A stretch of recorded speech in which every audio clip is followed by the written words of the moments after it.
What up, what up, what up, what up, Facebook? How y'all doing today? How y'all doing today? Make sure everybody tuning in. Make sure everything is good. Let's see real quick. Yeah, we on. Now today, man, I got some very special guests. You know what I'm saying? One of them is a crazy R&B artist. You know what I'm saying? My boy Dave, going crazy. Another one's a pretty good basketball player, going insane. Twin Vela brothers, you know what I'm saying? Dave Vela, Rocky Vela. Step in, my brothers. What's good, yo? How you doing, man? What's up? How you doing? Dave R&B Vela. Yeah, What up, yeah, Rocky? man. How you doing? How y'all doing, man? Y'all doing good? Blessed, Oh, yeah, man. man. Blessed, man. Blessings, man. Blessed Sunday. to have y'all Woke here. up today, man. Sunday, I woke up today. God got me here. Yeah, man. Yeah. Go ahead and share real quick. Oh, yeah, for sure.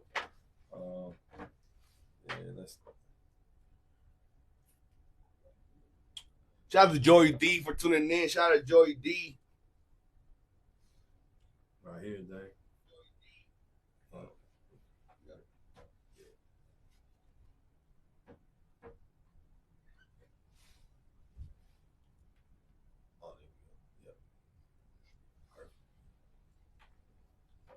How y'all doing today? How y'all doing today, man?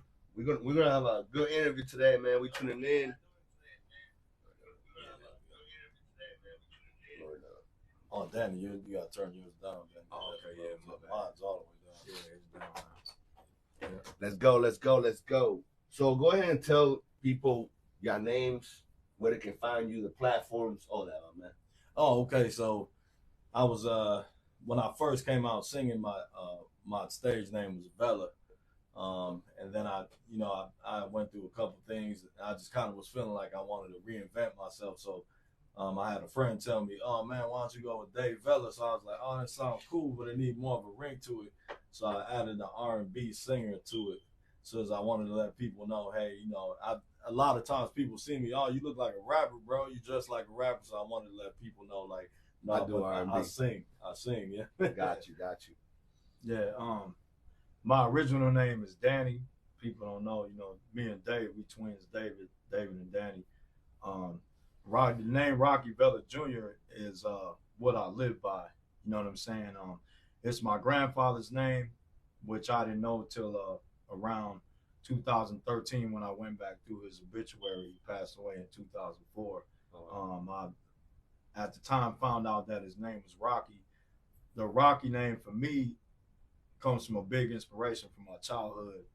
Me and Dave were highly influenced by Rocky Balboa and the movie Rocky. Like, we was kids with our nose stuck to the TV screen, bro. So I kind of like looked at that as a way of seeing something as a kid to a grown man through my grandfather, who was a big Rocky Marciano fan at the time. Okay. Growing up, my mom and stuff. So the name Rocky held so much power for me. So, I'm the second coming of my grandfather, also told by my grandmother to me countless times coming up. But like, the name Rocky is basically just the lineage of my grandfather between me and him. And then Vela, my last name, that's the family. And then the junior part of it is my nephew, rest in peace.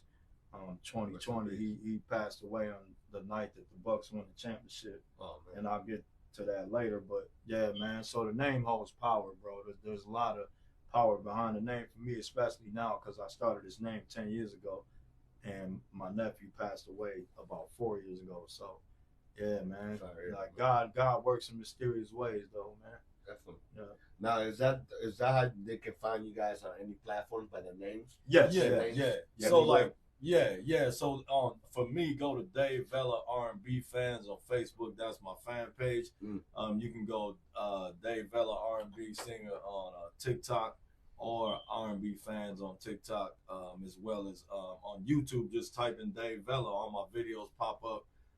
Most of my videos pop up. We're gonna show some of that. Yeah, oh yeah, for sure. And for me, I'm Rocky Vela Jr.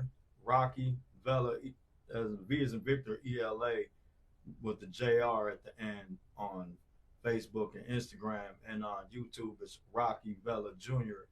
The Junior is JUNIOR which is representing my nephew. Facebook and Instagram won't let me change my name to that. You know, the full name. Yeah, don't let you time. do it so many times. Yeah. Shout out to everybody tuning in, man. Shout out to everybody showing love. Shout out to my boy Joey D.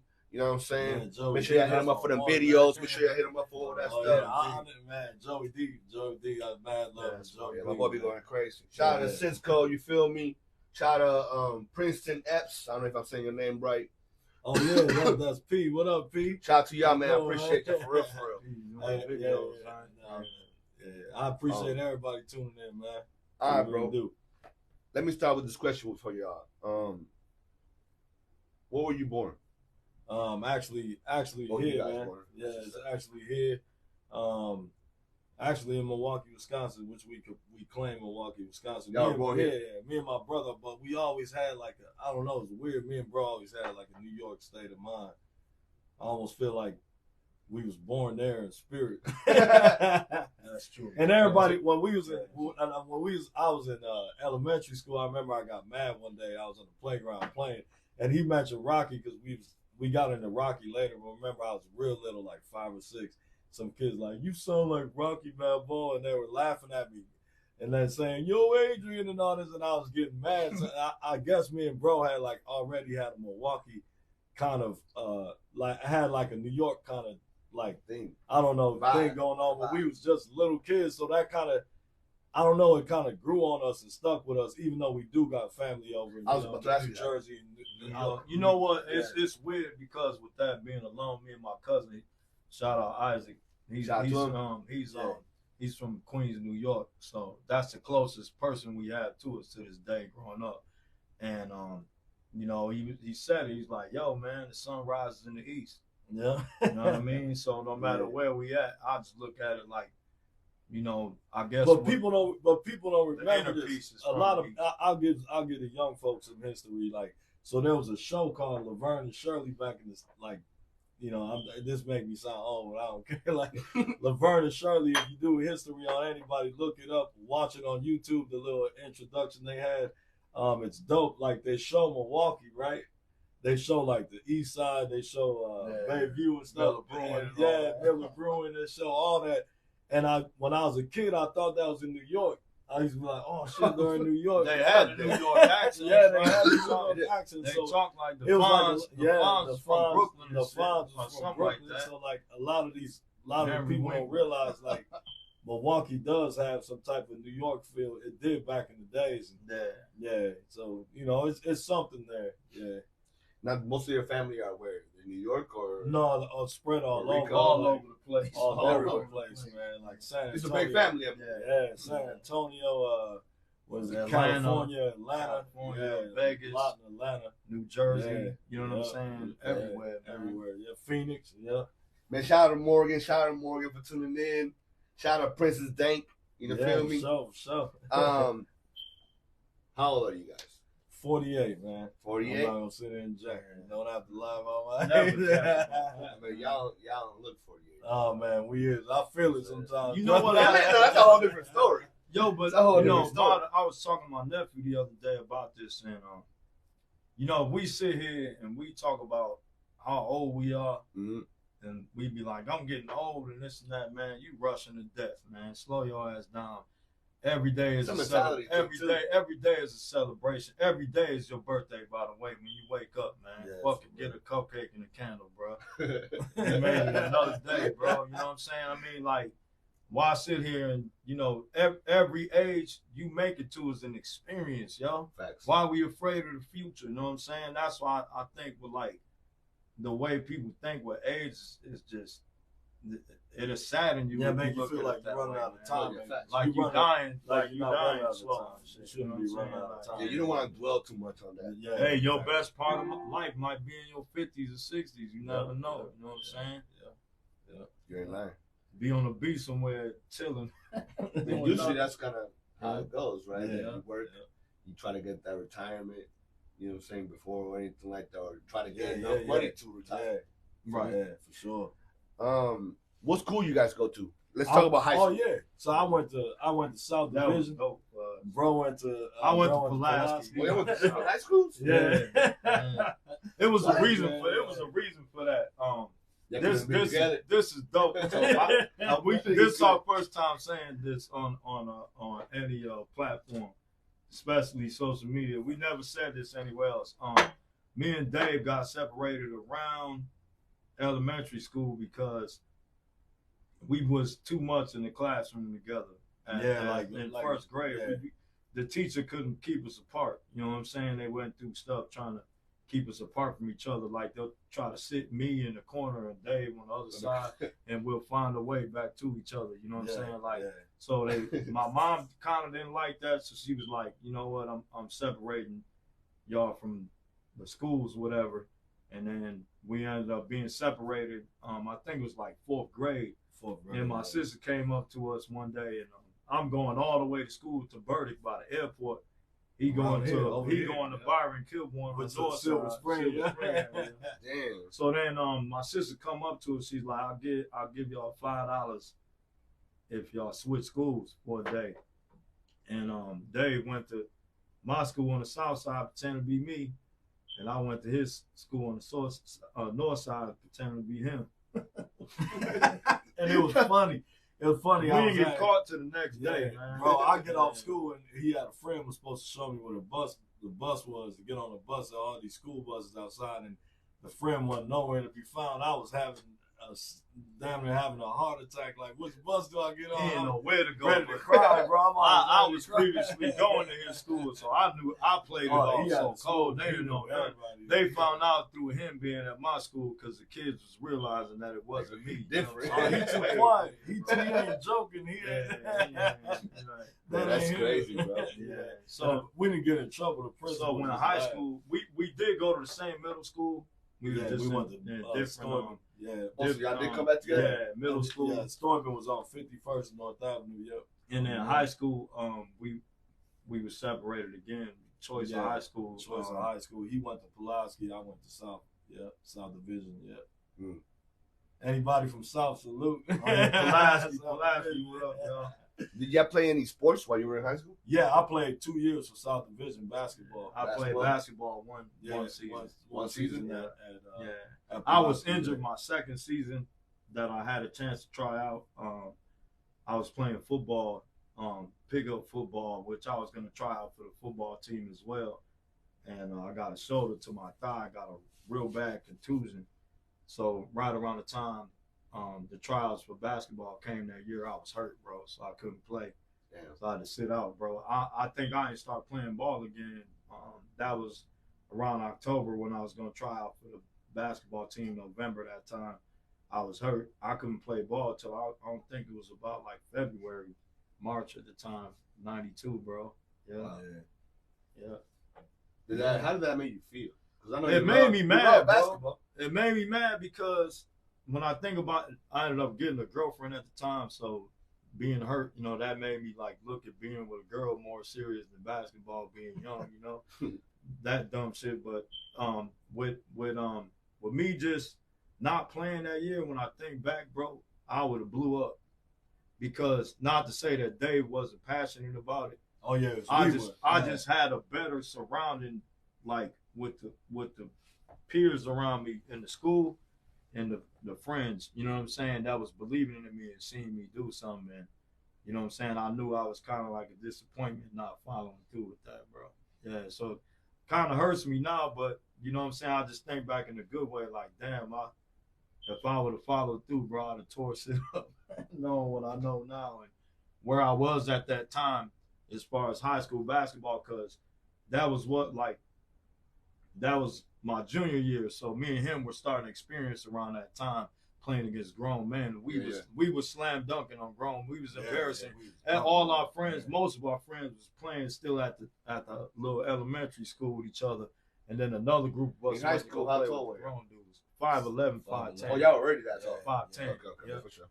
I think it was when we basically stopped growing. You stopped growing at 18. I thought I was we going to be man. We were 6'5". When we went into high school, it was crazy because like in 8th grade, I remember, man, we were Michael Jordan fans, bro. Man, like mind-blowing nobody, Jordan bro. fans, Nobody, bro. We watched man. Jordan, like the kids sit there and play the video game all day. We was watching Jordan tape after tape. Rewind, we record all the fast games. forward, All the come fly with me on the Jordan's playground. We was addicted, bro. We stayed glued to the Because TV. people talk about Kobe, like Kobe mentioned in an interview that he watched a lot of Michael Jordan Come Fly With Me tapes. And coming up, a lot of people that really played ball with me, that know me, that wasn't hating, you know, they used to tell me sometimes, like, bro, you remind me of Kobe, bro, on the court. Like, I got the AI shit because of my look, but, you know, it was more, my style was more Kobe because of Jordan. Like, if you watch me play, if you watch a lot of my layups on my Instagram, and you go look at Jordan footage as far as finger rolls, like, it's the same way. Like, but that's like what we watched. Like, we watched. I learned like I remember seeing him on a poster. You could see how he held the ball. Yeah. Like, and I would watch that all the way to, and I ain't gonna lie, I had like Jordan's whole jump shot down, like how he leave the ground. I watched everything. Like, anybody who hooped with a song. Who was your favorite player? Michael Jordan. Up top. Michael Jordan. Yeah. Top.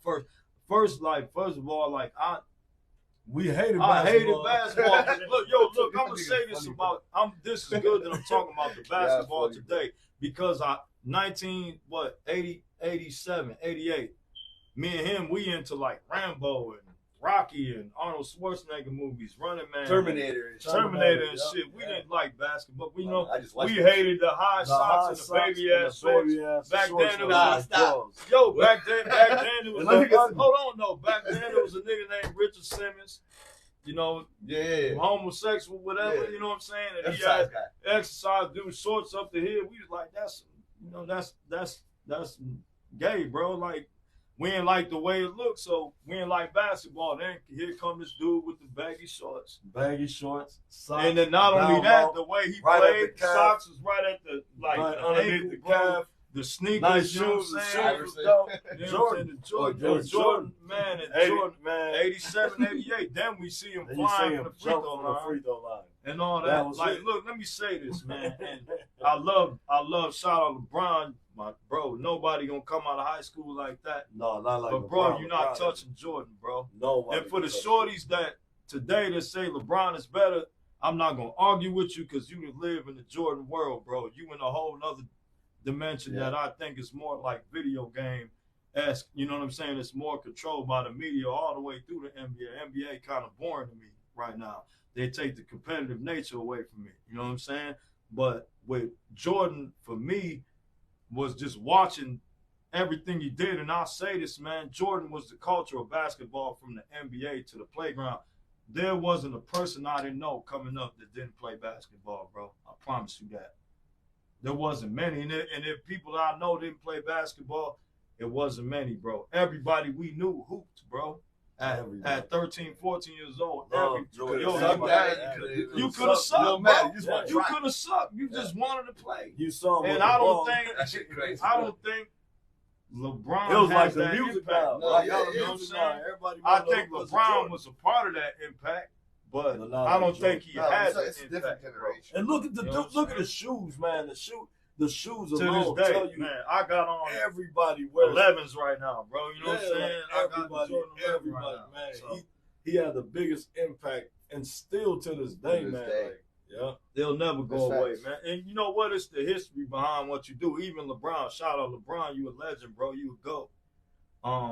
It's just the legacy. Your legacy is your legacy, man. Stop the comparisons. Your tight's different. You know what I'm saying? Y'all need to stop the comparisons. The legacy is the legacy of each and every individual. You impacted the world differently. Yeah, man. I'm sure that LeBron has done things that maybe Jordan hasn't done. You know, I'm not sitting here. Like, if I could say one thing LeBron did, nobody in the NBA ever did. He played every position, bro.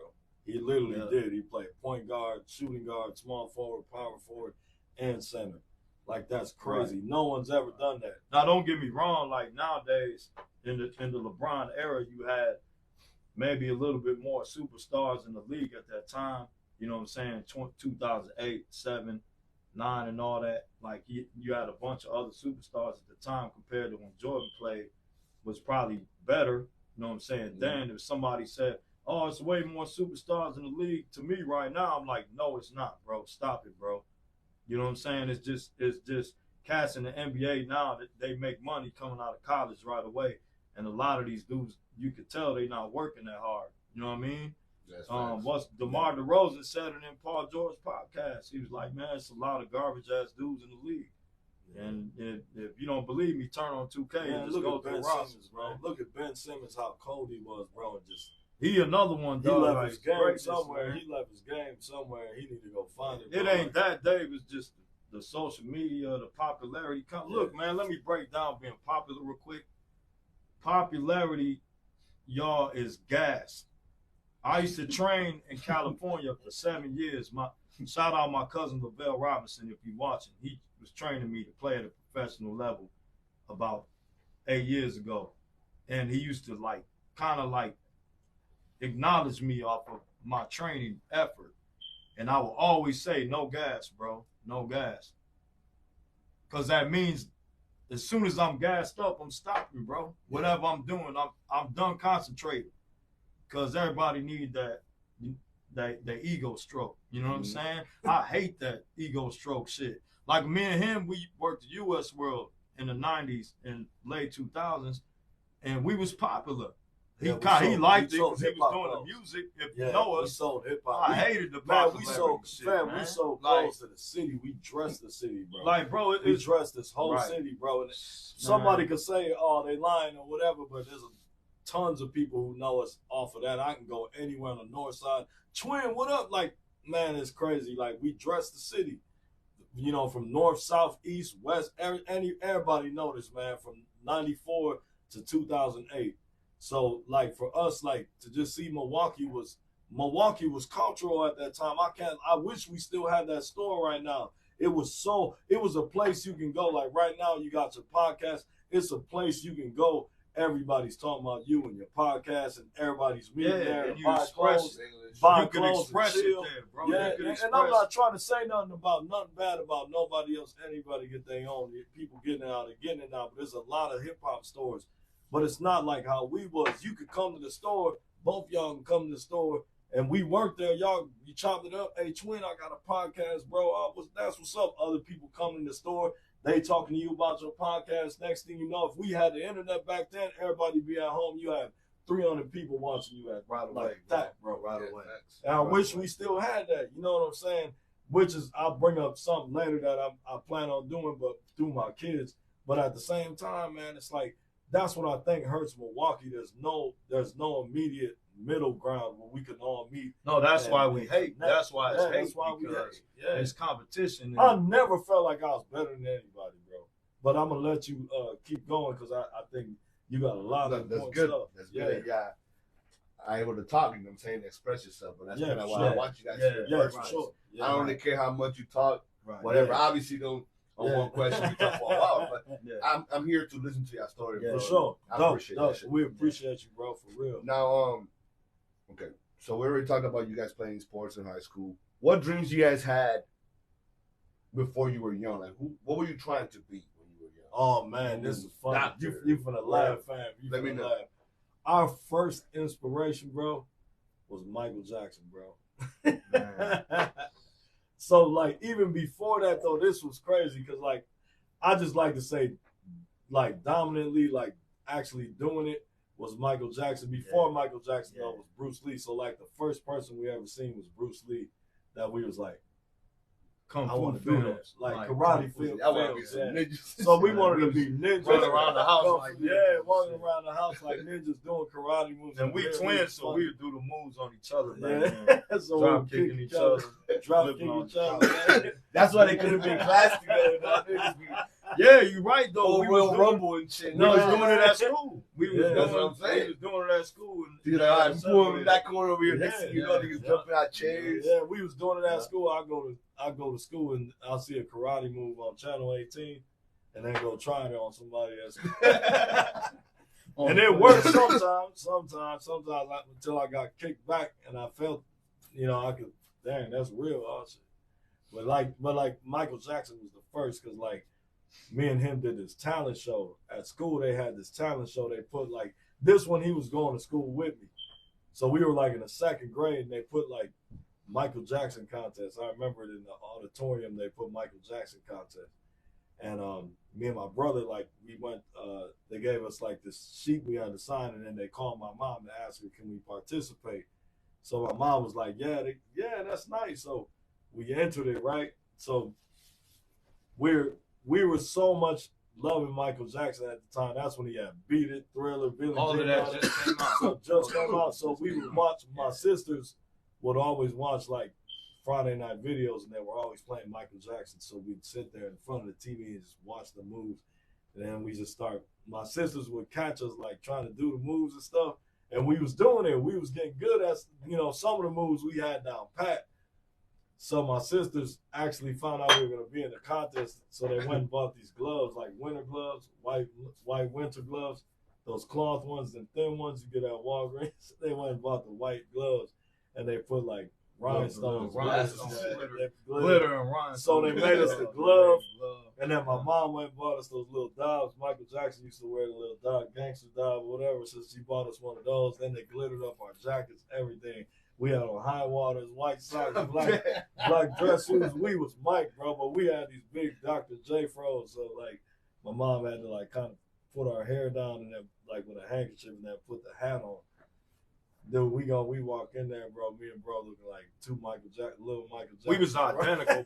We was identical. And we were identical twins. Exactly so alike, man. we look like my sneakers right now. Like yeah, all your shoes, bro. When we were kids, you couldn't tell. I look at pictures. And I gotta ask my mom which one was me or which one was daddy, because that's how much we looked like when we was kids. But it was funny because, like, me and him, they started with like 8 kids. So then there was a final 4. Me and him was the 2 of the final 4, and there was a little girl and a little boy. So they put us up again for another song. So then, like, the main song was Billie Jean, right? Jean. Yeah, because it was Thriller and then Billie Jean. So then Billie Jean was the final song, and after Thriller, they cut out the other 2 kids, and they said, me against bro.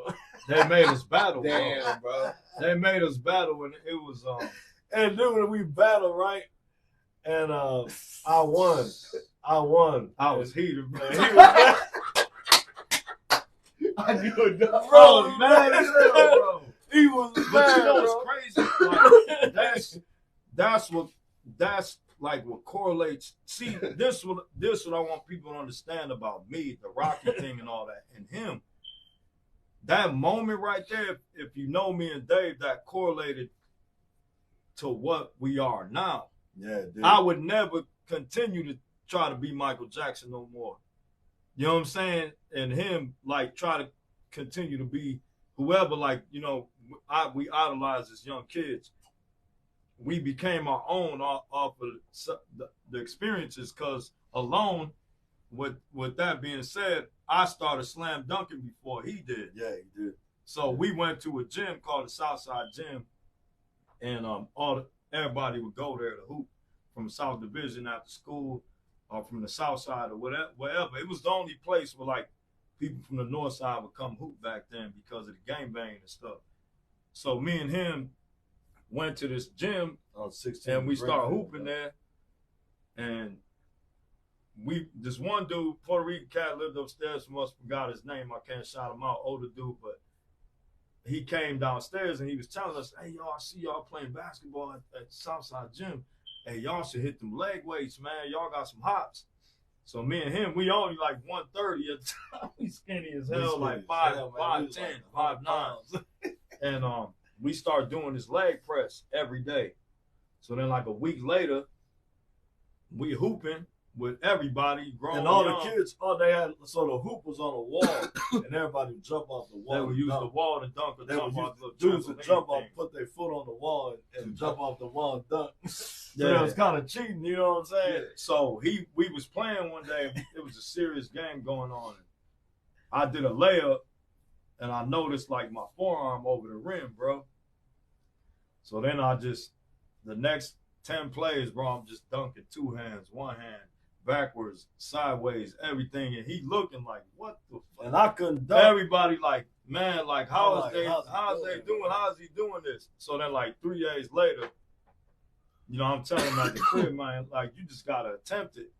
So he just naturally first dunk ever in his life Oh in the man, game. we in the game, bro. In I the get on game, fast he break, dunked. just took off. And then we both going back and forth on the same team, On the same embarrassing team. everybody, bro. Yeah. That's sad. But And- it's crazy because like what kids don't realize, and anybody, like, I like them times because there was nothing in front of you but your mind, and your mind kind of, Bruce Lee always said it, everything was up here, bro. Mhm. And if you could connect that with your body and your emotions, You know what, hands, though? It you wasn't can go, no- you can live that. It wasn't no 2K. It was like no Super 2K, Mario like Brothers Super and, Mario and double Brothers dribble, and and the graphics was ass. So like the virtual reality was you. Nowadays, the kids play 2K. The game's so real. You got my player made it to the league, so he figured he ain't never got to try to go because, you know what I'm saying, his man's on the game, he made it. And that's psychologically, that's damage. That's like Like, giving nigga, I don't that's even know my like- nigga 100K, right? Right, and that's like taking a little nigga 5 years old, feeding him 1,000 donuts and cooking a day. This nigga fat as hell by the time he's 20. No, you He stupid, ain't never man. do nothing but eat. You know what I'm saying? So the analogy we gotta look at back then is we had kind of like the advantage over that, because a lot of cats around us didn't think like us, and to me, I tell my kids that and other kids that was poison, bro. And I think like You know what I'm saying? Like, crazy, cause like, you need bro, to be by yourself. like to when see one the thing, vision. like, cause Edson asked, and this is, I gotta get this out. Edson asked, like, what do we want to be like before what we are now? And a big thing was, and I think this has to be said because this played a huge part after the Michael Jackson, because we went. This was after the Michael Jackson. We went into boxing, and my mom took us to UCC, and this little Puerto Rican dude, they call him Freddie. He used to teach everybody how to box. And me and bro wanted to box because we were so hooked on like Rocky and Apollo.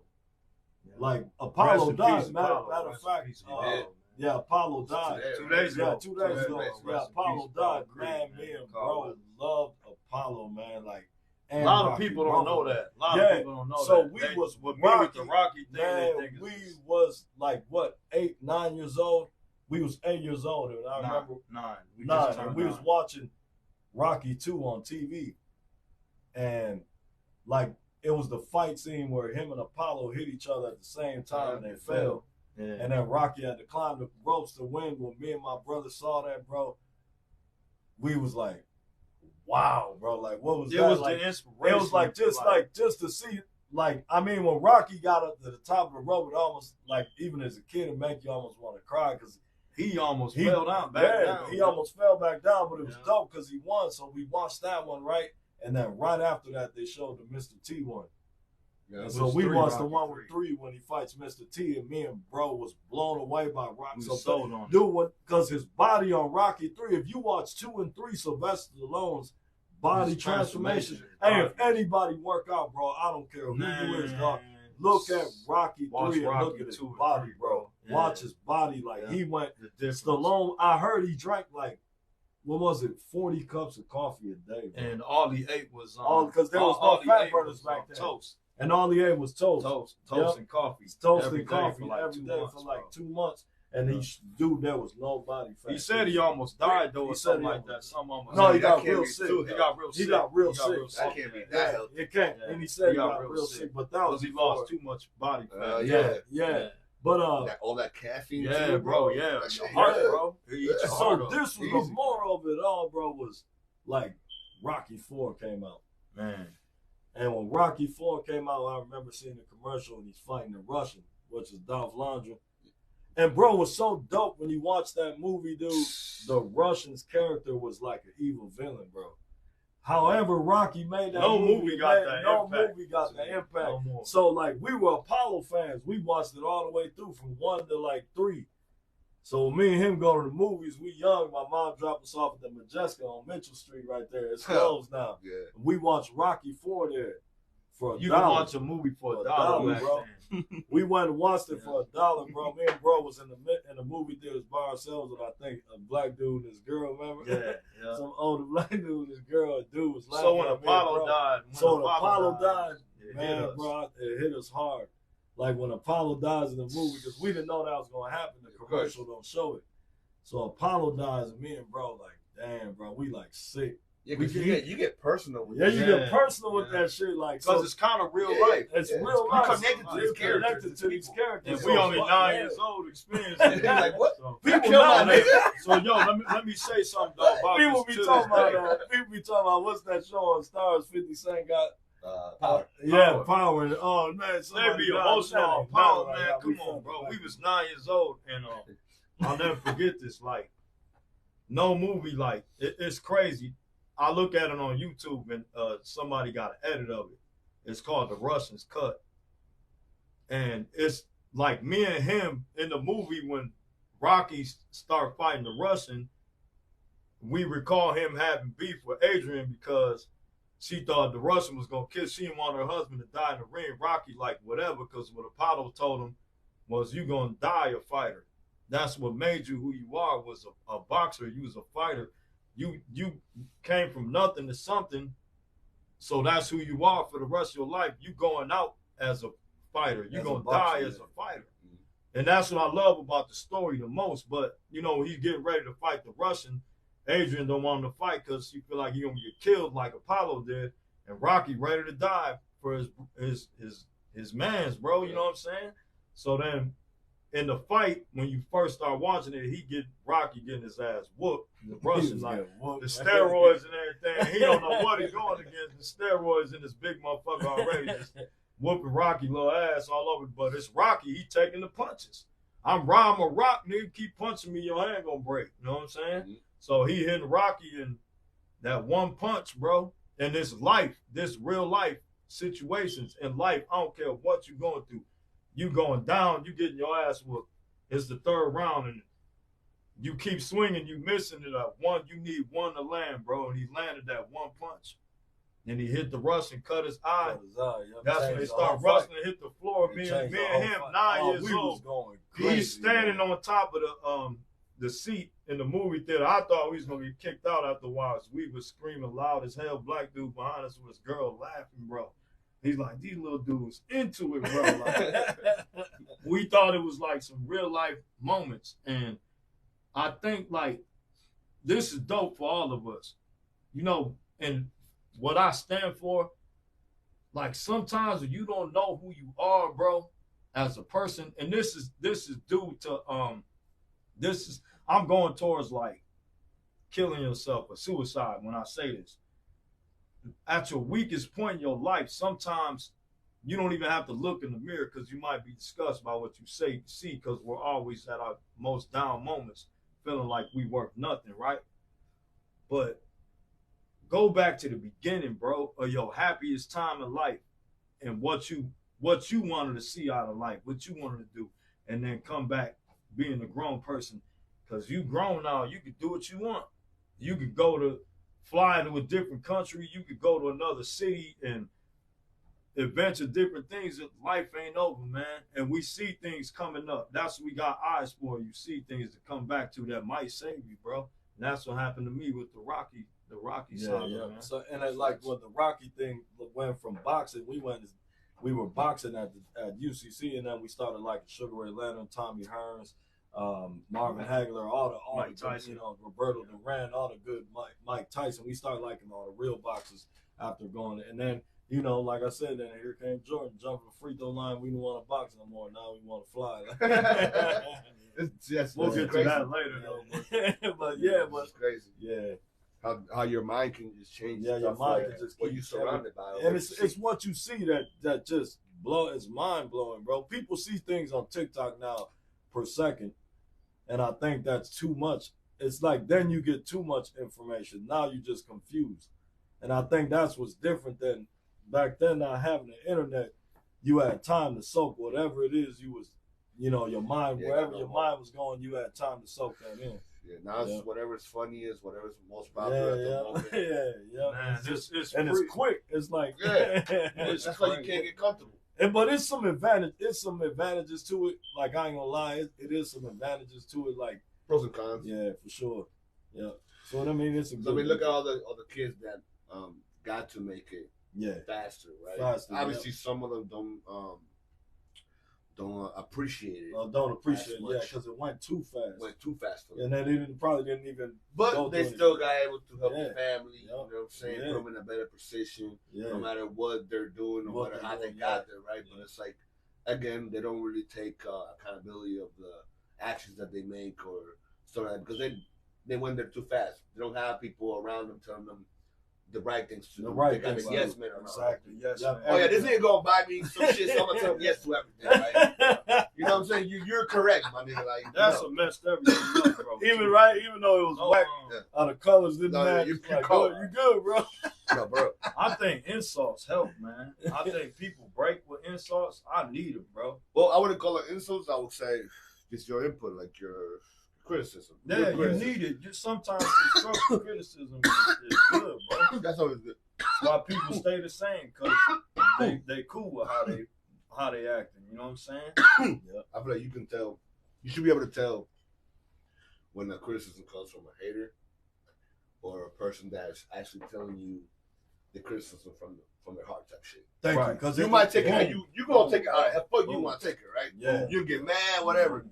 But it depends on how that person's saying it. Yeah. How he's trying to get it across. Yeah. You feel me? If they're saying something that you can use, then that's different. Yeah. You know, hey man, have you ever tried this? That's what I would tell somebody. I would never want to crush somebody's dream. I just want to help them. You know what I'm saying? Because they're gonna remember that. Oh damn, man, Dave Vela told me this. That shit worked. I've been doing it. Like you know, that's the information you want to get. Nah, most people's reactions is trying to find what's wrong with you. After you said some shit with them, right, bro. Their reactions like, oh no, nigga, but you? Yeah, right. Yeah. No, because the conversation wasn't about. It was about situation with them. You know what I'm saying? That, you know, they didn't ask you the question you asked. That's where constructive criticism comes in. It's the same thing with accountability. I mean, man, come on, we gonna sit here. It's the fake perfect shit, bro. Yeah, the fake perfect. And everybody know we not perfect. None of us. Nobody is, man. And everybody faking this perfectionist shit.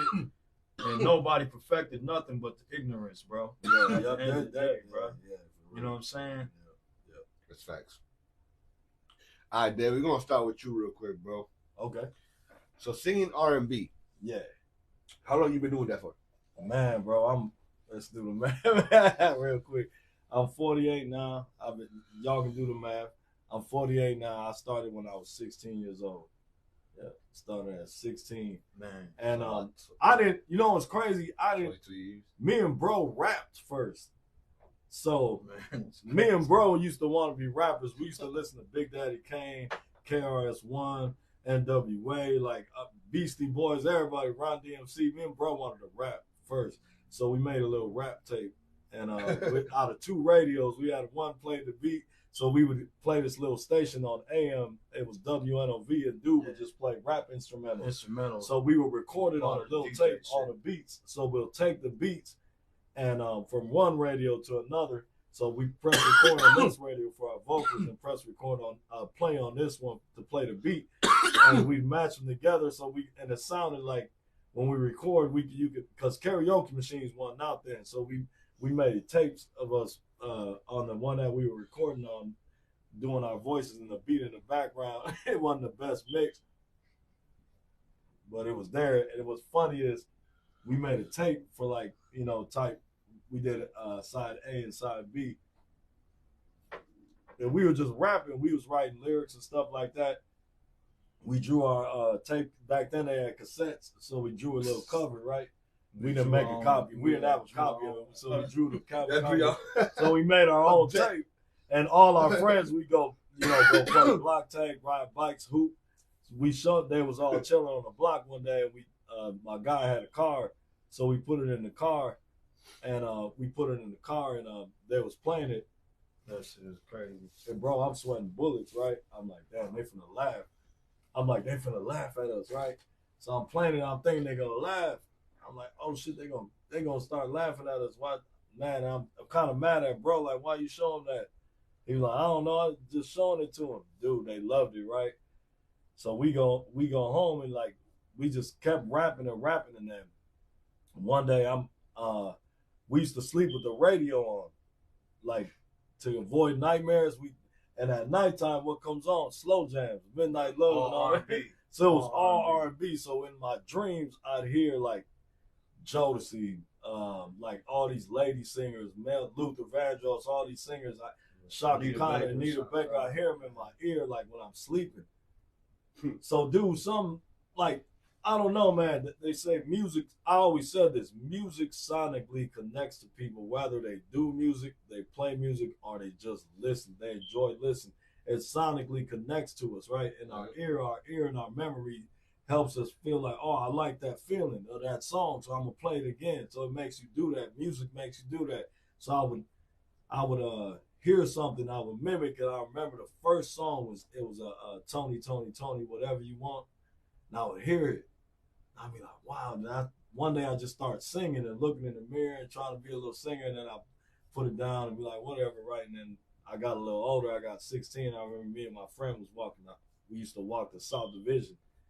And I'm singing Jodeci, Forever My Lady, like playing around. The dude was like, man, hey, man, you should take that serious. I was like, nah, man, I'm just kidding, man. This ain't nothing. He's like, man, you should take that serious, man. That's probably what you're supposed to do in life. And I'm like, I don't know, man. I got to think about it. I come back, we go to school the next day. He brings a girl, right? And the girl's walking with us. He's like, hey, man, sing that Jodeci. I'm like, no, man, I ain't singing that, man. I'm real shy. He got a girl. I'm blushing and still like, oh, hell no. Like, my heart's beating. So, dude, we walking. I close my eyes. I swear I almost ran into the tree, bro. When I'm singing with my eyes closed, and the girl's like, oh, my God, like, you sound good. All this now. I'm like, oh, shit. In the back of my head, I'm like, damn, I got something. So we, like, one time we were skipping school, and I would at my cousin Ike crib, and I was sing. Everybody told me to sing, so it was like a whole bunch of people there, and I sang, and people was loving it. But I wasn't really like serious about singing.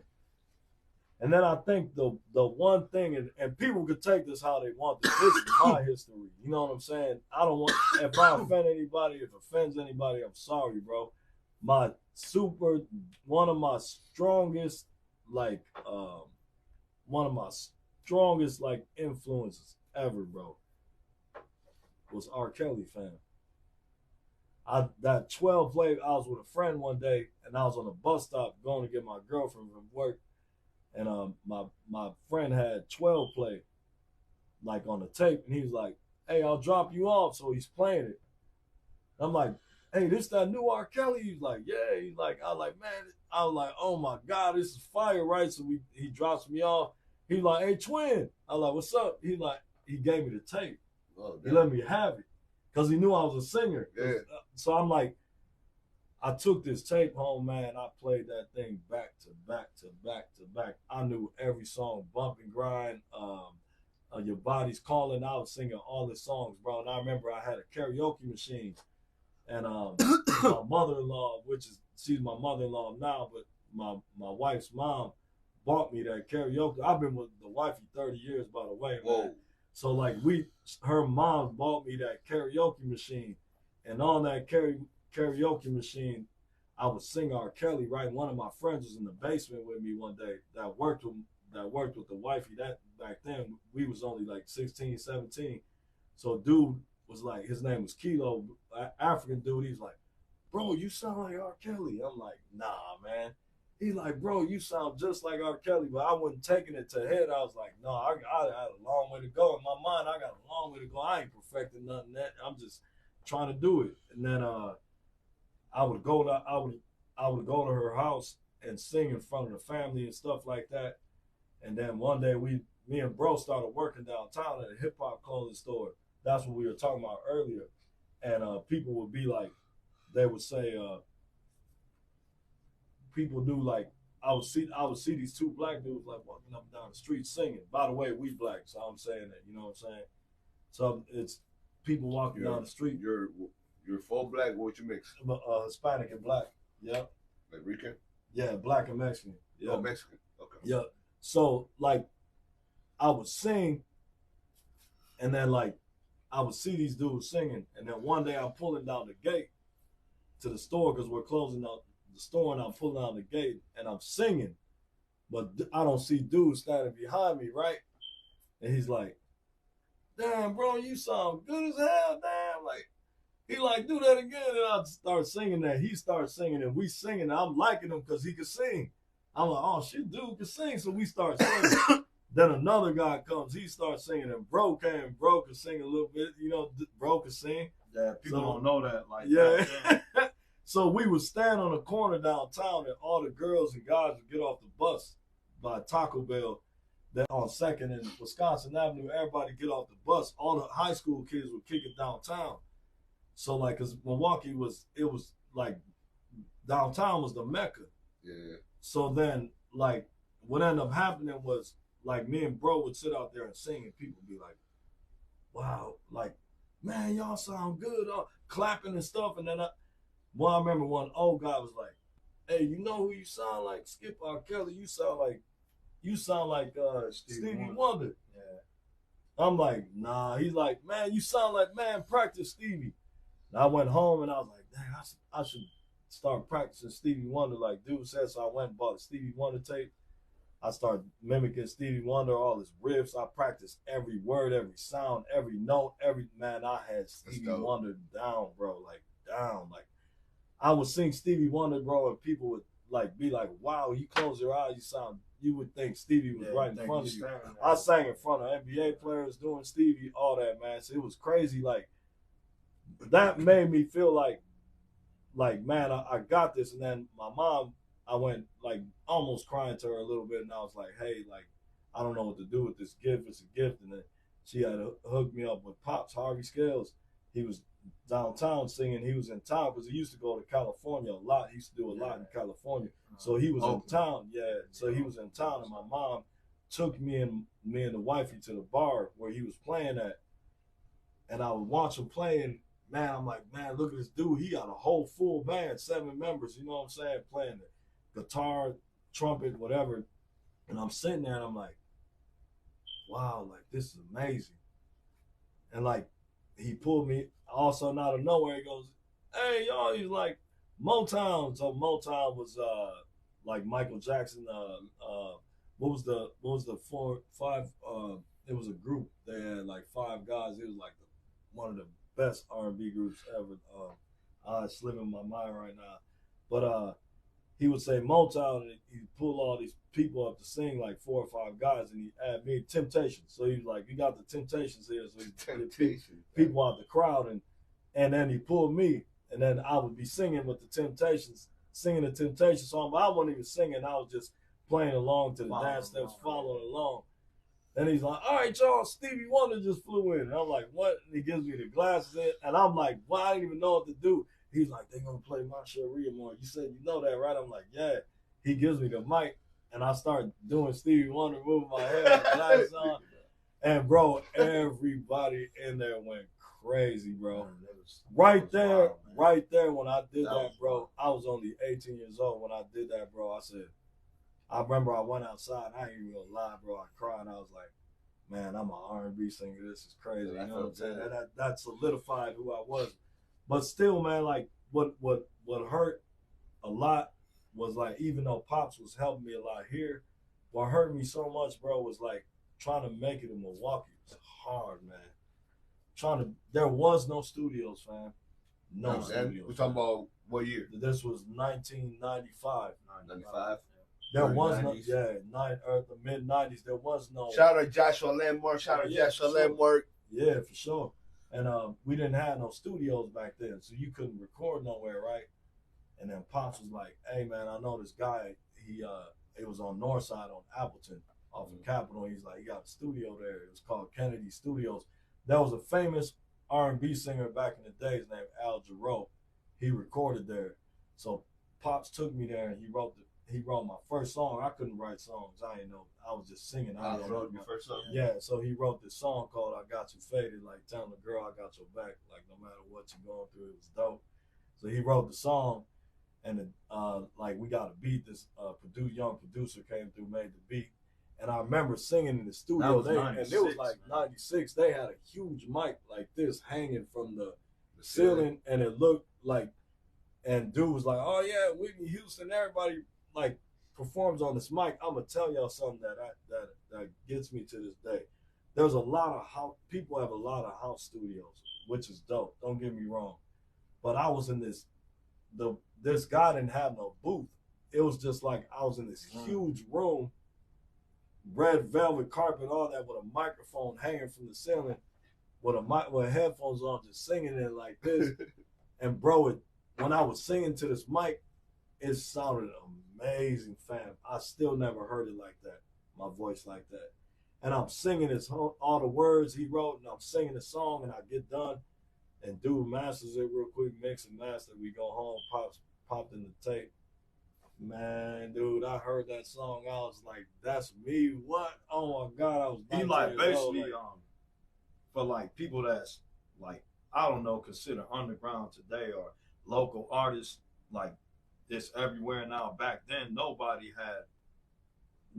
rarely that I remember, except for like a few cats on the north that was in recording studios, like Baby Drew doing stuff back then. But Dave was like the first young cat. I think we was only like 18, 19 when he recorded that. You know what I'm saying? Like he was the first person to record an actual, like, their first song. You know what I'm saying? In the studio, have it recorded, put on tape, whatever, like a CD. Like he was the first one to do it that I remember. In Milwaukee small for us because we everywhere, even back then, north side, south side, west, wherever. Like everybody knew us even back then. So for Dave to do that was just like, it was big, man. And when I did that, then he wrote like 2 more songs for me. So back then you couldn't make an album. You just had to make like a 3 to 6 song demo. That was it. And you had to make the demo tape and try and mail it to like big corporate, like record companies back then. There was a lot of them. You'd have to mail your tape there and get copyright so they don't steal your music. It was hard, man. So like Pops left and Dude left. Dude took his whole studio and moved to California, and Pops moved to Atlanta. This like 97. I had nowhere to record, nowhere to do music. So I entered this talent show and I came in second place. I lost, bro. I was pissed. So I was just like on some, like, I didn't know if I wanted to keep doing music. Then one day Pops came to this hotel to play, and I went and seen him, and he put me on stage to sing Stevie, and he was like, "Hey, I'm sending you some tickets to Atlanta." I'm like, "All right." And he's like, "There's this thing called the Freaknik. It's big. It's like 50 times bigger than Summerfest." I'm like, "Okay," because I would always sing at, every year I sang at, from 95, 96, 97, 98, I sang at Summerfest with him. So you did Summerfest? Yeah, I did Summerfest, but I just go up there with the whole band and do Stevie Wonder. So that was like my little niche right there. I had something going. So that was helping me along the way. But when I went to Atlanta, did Freaknik, man, I remember this dude. I'm standing on the side of the stage and I see like thousands of people, bro. Like, so it was just people just walking past the stage. They walking around. It was like Summerfest, but huge, bro. So people, and that stage was like right in the middle of one of the stages I was on. And I remember these like 3 dudes singing. They was good, man. They sang and shit. They got off. I was next, bro, by myself. So I was like, damn, it's 3 of them. At least they got some support, whatever. I'm nervous, man. I get up there, man. I got on black Timbs, white jeans, a white bubble vest. Like I'm fitted, you know what I'm saying? Looking like Genuine with I had a little Genuine curl with the goggles. Remember DMX used to wear the goggles? I had the goggles on. I'm sitting there, dude. I like start singing, bro. I start singing one of my songs. And I remember all these girls just going crazy, fam. And I swear, bro, I felt like Michael Jackson, bro, like Usher or something, bro. Like I just started grabbing their hands, singing and stuff. I was feeling good, man. All of a sudden, like when I was done, dude, I got off the stage and my cousin was standing next to me. He was like, "Bro, you young, but it's there, bro." He's like, "That superstar shit." He's like, "I could tell you were nervous in the beginning, but you warmed up to the crowd." He's like, "Man," he was just telling me all that. Me and him was screaming, bro. We was driving on Atlanta Highway going like 100, just going crazy, man. And the Freaknik was, you know what's whack about like that Atlanta what happened is a lot of girls got raped because it was some girls would have their clothes off. That a lot of people would do, like when I say like they twerk now, not like back then. They was twerking with like no clothes on top of trucks and stuff. So dudes would grab and touch, you know what I'm saying? And some girls got raped, so that's why Atlanta don't do it no more. You should look it up on YouTube, the Freaknik. Look how it looked, man. It was crazy. But like The when freaky, what? the Freaknik. Freaknik, yeah, Freaknik. look it up, man. I'm telling you, it's mind It's blowing. wild, bro. But you know what's dope? Like for artists, if you would go there like a book bag, you had 100 CDs or something, dude, you sell all of them. Everybody was there. Detroit, New York, Yeah. California. It was the only place that I know, Minnesota. man. Anybody was. People were getting Yeah. their cars driving all the way to Atlanta, bro. I fly to Atlanta. That it was like a 3-day event, so it'd be Friday, Saturday, Sunday, dude. But it was going on through the whole city, fam. Me and my cousin, my wife's cousin Freddie, we was at a Taco Bell, bro. The Taco Bell was cracking in the parking lot inside. Like, dog, it's just people in their cars chilling outside, and all black folks, no fights, man. No fights, no shooting, no nothing, bro. Like, everything was love. I wish they had that now, because you could just take your music and go down there and perform. And dude, people were performing at the clubs, and you can go, dog, I saw Outkast for free. It was crazy. Like, it was dope. Like, and like, that experience made me feel like I would keep going back to Atlanta, and I would record at the studio where they did dude recorded Bobby Brown. Escape was next door. T.I.'s wife, her group, they recorded next door because Atlanta had a whole strip of studios. It was like, like a shopping strip, but it was all studios. So this, to make a long story short on that, what happened to me with that, like, I just kept going to Atlanta, spending too much money, man. I remember coming back home one day and I started doing music with one of my friends, and we started recording stuff. And then from there, I started saying, man, let me find out who else does, because we worked at the store, everybody would come through. So I started just asking around who does music in Milwaukee, because it was 2000 already. After 98, when I did all that, 2000 came right away. So when 2000 came, now you got guys. I forgot what the guitar center was called, but everybody go there and buy a Triton MPC 2000. Everybody's making beats. So, and people were making studios in their houses. That's when it started, like, was in 2000. So then, like, I started just connecting with, like, Milwaukee artists, like, producers, everything. There was a white boy named Eddie Nigma. He was cold. Like, remember Ed? So he would make, like, Wu-Tang style beats. So he was like, hey, man, I could make some R&B. And me and him was chopping it up. I went to his house. He had, like, some Drew Hill sounding, Jodeci sounding beats, and he was giving them to me, and I was writing to him, and then I go back to his house and record him, and he makes them down, and they were sounding good. And then from there, I started learning how to write my own songs. You know what I'm saying? Like, then, because what actually happened with Pops is one day I said, hey, man, I don't know where to go with this music stuff no more. He's like, man, I'm gonna give you the best tool you need. I'm gonna show you how to write your own songs. And, he wrote that platinum hit. So I just started writing my own songs. It took me for a while, because you have to start to learn to like what you're doing. Sometimes you'll write a song on it. I don't know if that's good enough, and you write another one, and I think just after a while, from writing, I had stacks of notebooks full of albums, dude, that probably could be out now, but I lost a lot of that. I lost a lot of stuff, and that's what made me. Sucks. That's what made me go into, like, I started turning into a writer, bro. Yeah. Now I can go in the studio with no pen, no paper, go right off my brain. Is it hard to be an R&B singer? Yes, very hard. I think when I started, it was hard because if you couldn't sing back then, people would straight up tell you, shut up. Oh yeah, right away. Right away. Oh, you whack, bro. Yeah, they'll definitely let you know. Oh, you sound like a horse. We let him know in the beginning. Oh yeah, Oh, y'all let it first. Okay. I remember when he first started trying to sing, like, man, we hoop, dog. We can't sing. And I'll never forget this day, though. Like,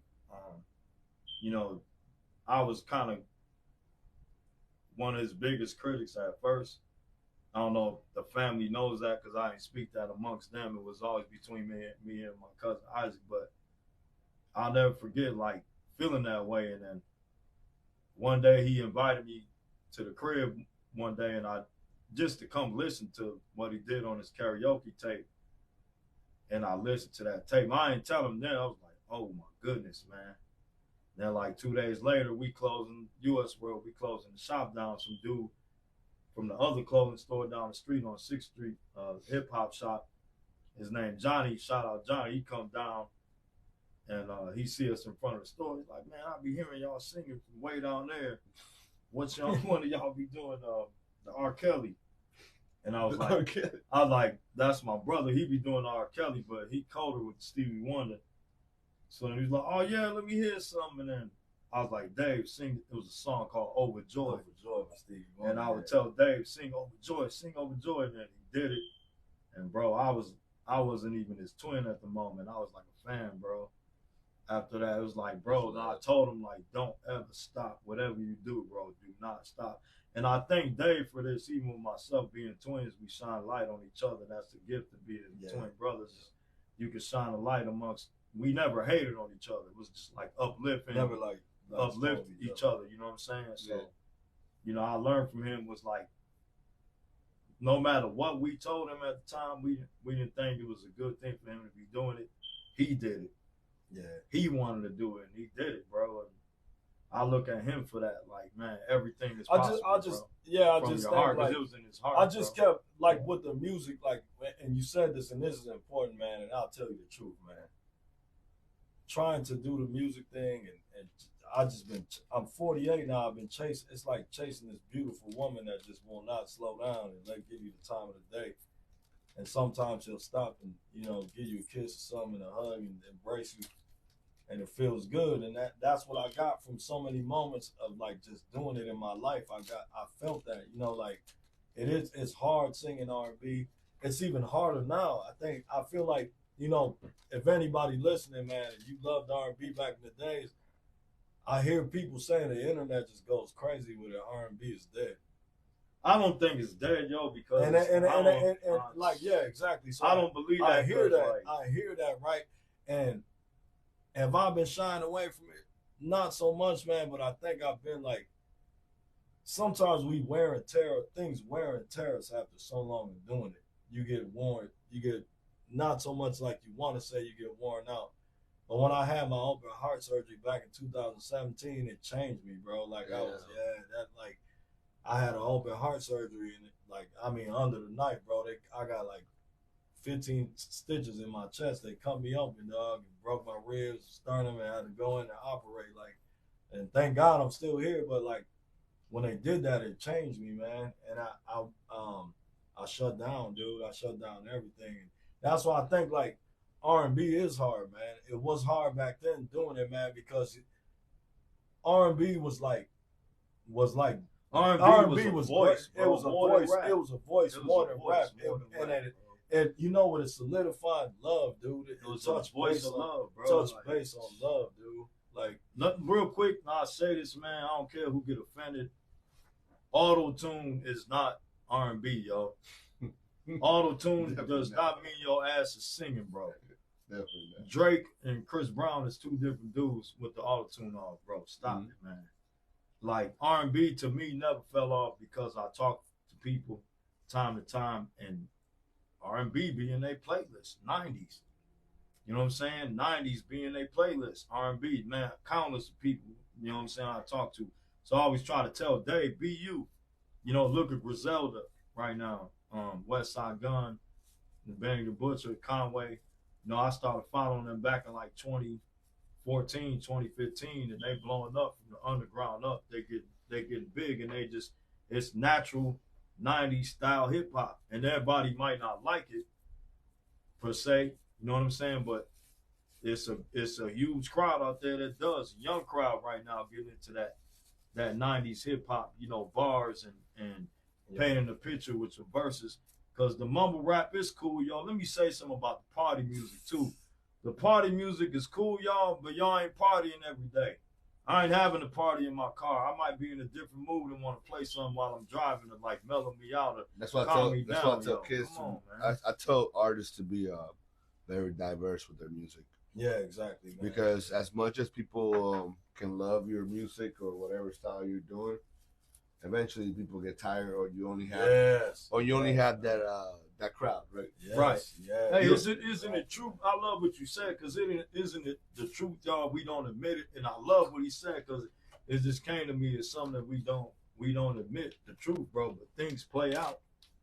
I'm sorry, y'all. Relationships play out. Shoes, clothes play out. Everything, trends play out, man. So the only thing for you to stay relevant is creativity and originality. And to the young cats, if these young old people ain't telling you nothing about creativity and originality, then it's their fault. You garbage. Go back and re-scratch the surface and go look at the 80s, the 70s, Yeah, the we used to call 90s, it digging the and what crates. they're digging the crates, and yeah. then come back And they with find something. stuff It that- don't mean you yeah. biting. It just means you could take You from doing what it, was yeah. already done and create your own, Yeah, man. when I was doing Don't it, be yeah. scared to have your. I tell Dave that if you the only person not doing all the whole world go R&B, go auto tune right now, still sing with your regular voice, man. Mm-hmm. Because at the end of the day, originality beats everything. That's where the legacy comes in, bro. And I like, you know, moving along too. Like, I just think like what making it hard and making it being from here and making it here was hard. Like there was, like I said before, there was nowhere to go to do anything. There was nowhere to go. And now what makes it hard is Milwaukee never came together, bro. Like Atlanta did. Like Atlanta came together. They supported their artists. If you was from Atlanta, they was pumping you up, and you know what I'm saying. Milwaukee never did that for some reason. I don't know why. They do that for us outside of the city. Yeah, exactly. And I'm not blaming nobody, but I think we got the dopest talent, and Milwaukee was to ever. It's like, hidden. It's the city with the most hidden and talent. because why we're the most hungriest. We don't feel what Atlanta, New York, or California kids feel that do music. It's right in their backyard. You know what I'm saying? You go to Broven, the Cali Capitol Records is right there in Hollywood. You can drive right there. Milwaukee don't have none of that. You can go to Chicago. Sony right there. Sony right there. But you can go to Chicago, but Chicago ain't inviting us neither. Like, you know what I'm saying? So it's like you draw your own your own line of where you from or whatever it is you do. You know what I'm saying? Like, I think we gotta leave where we from out of the shit. Yeah, and I hate to say that. That's this ain't football. Yeah. This ain't the NBA. It's not Chicago versus Denver and shit. Like, come on, man. At the end of the day, you want everybody to feel your music. Yeah, I love one of the greatest groups to me is Outkast because it was the only rap group that was diverse to everybody's ear, bro. Everybody could relate to what they put out, whether you was hard, soft, whatever, yo. Everybody listen to their music, and that's what we need to do, man. You gonna go different places in this world, you know what I'm saying? My city never existed to me. I don't care how you feel, yo. Yeah. Like this dude asked me, hey, why you ain't a big Bucks fan? Did Michael Jordan play for the Bucks when I was growing up? No, bro. So don't ask me that again. Number two, like, I don't wear Milwaukee on my shoulder, on my back when I go different places because I'm not in Milwaukee no more. Otherwise, it's me against a whole city by myself, and I experienced that already. I'll explain that later. But, yo, like, that's what I think hurts us. Because we could just go to another city with your talent as you are, and then later on, I'm from Milwaukee, Wisconsin. They'll respect where you come from. But if you go to that city with your Bucks hat, Bucks t-shirt on, Milwaukee, they're going to look at you like you competing, man. And off top, they're going to be like, man, it's all about our city. I mean, Jeezy kind of ruined it with the song talking about rep your city. But at the time, that they was banging for the moment. But at the end of the day, bro, you wherever it happens at, bro. Yeah, and that's what I'm saying. And I think that's what made it hard here was like there was nowhere to record, and then now there's lots of places to record, but ain't nobody connecting, bro. That's what's hurting. Ain't no networking, fam. There's like no strong networking, and then everybody. The city sometimes, like the negativity here, bro, ruined. The negativity here just overpowers the positive energy that Milwaukee. And Milwaukee moved with so much more humbleness and positive energy. This place will just explode into like some type of diamond, bro. I totally agree. Yeah. I think Facebook profiles kind of killed that because I never had a Facebook till I started this Rocky thing, and I think Facebook profiles ruin that because people are so busy acting a fool behind this identity that they put on this social media platform that they don't realize they a hot ass mess behind that image now. They promoting, they showing that somebody told me stop putting your real life on social media if you trying to be marketable, because that's what Facebook is. It's a market platform. Yeah, so don't nobody give a damn what you eating or what color t-shirt you got on, like what you doing, bro. You know what I'm saying? Like, so the whole thing is just like what you doing. You know what I'm saying? Like this, it's a platform for things like this, man. It really you know is, what I mean? Like the only time you get 1,000 likes it's is when your mama died or something. You know, yeah. Oh, I feel bad for you. Then tomorrow I'll forget what this nigga talking about. You know what I'm saying? But at the end of the day, I think we ruin ourselves. We ruin ourselves. But then apply pressure to yourself. Like me, if I make a Facebook or Instagram with my pictures and everything all over it, yo, I gotta like stand by and live by everything I say. I'm not up there throwing up money, y'all. Y'all don't know where I work. Y'all don't know what color car I drive. Y'all don't know where I stay. Y'all don't know if I'm homeless, I got a house, nothing. That's none of your business. It's about what I promote, man. And I gotta live behind what I promote. And then what I'm saying behind the promotion, I gotta live by that. And it's hard, man. Me and him, 48 years old, and I'm doing that. And this is something I decided to do 10 years. I can't stop because I said it. I said it at a time where I'll look like not only a fool, I'll be a letdown to my own life, which I'll explain when you ask me the question later. But I think identity is everything. Sometimes we got to look at ourselves. That's what I'm saying. Instead of looking at everybody else, you know what I'm saying? If I'm worried about him, I'm holding myself back more and more and more and more. If I'm studying a person, bro, I'm holding myself back from everything, bro. Hey, but let's not take it away from that. You do have to study people. You do. Yeah. Oh, you do. Don't get stuck on. You gotta know who's who. Yeah, Right. Too long. Yeah. You gotta know. Study your shit. Come back. Yeah. Do your thing. You gotta know who's who. And studying is not copying. You're not copying somebody because you're studying. Yeah. A lot of people think like, oh, I don't like seeing people work. I don't like seeing people all this shit because I feel like I'm copying them. And no, what the fuck you talking about? You have to study. Yo, you know what I got? I like that you said that because I mentioned this to my cousin the other day. What's going on. Yo, me and my man should be doing the same thing, but we got totally different stories. Yeah. So how you gonna be? I can never say, bro, I know how you feel exactly. I live that way. No, man. You know what I'm saying? Nobody can really. Me and him twins. There's still stuff he experienced. I ain't never experienced. Yeah, nobody. You know what I'm saying? That's come on, man. Bro, we can work out different. Bro. We go to the gym. Me and him doing totally. We do different workouts. He don't hit the bench. I hit the bench.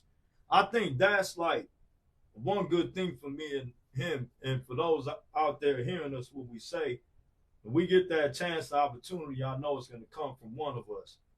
But, we get that chance, opportunity, our expression is going to fix a lot of things, man. Because everybody ain't happy with themselves in reality, man. I think don't be so much about self where it's so sick you looking above everybody. Just try to be the best you and correct yourself in the areas you need correction. For you to perfect yourself, man. Yes, and then everybody's good, bro. That's what a hater shit comes in. I don't feel like bro, I don't care who got more money than me or less, bro. They not me, bro. You not me. And it's sick because somebody that got more than me might feel like I'm better than them. And you know what? It's true. I might be mentally healthy better than you, bro. You know what I'm saying? I might be healthy mentally better than you that got more things than me and the dude that got more or less. You know what I'm saying? But that's where both of them have to get is where I'm at mentally, bro. And we good, bro. Yeah, I feel that. Now, Dave, bro, you take any vocal lessons?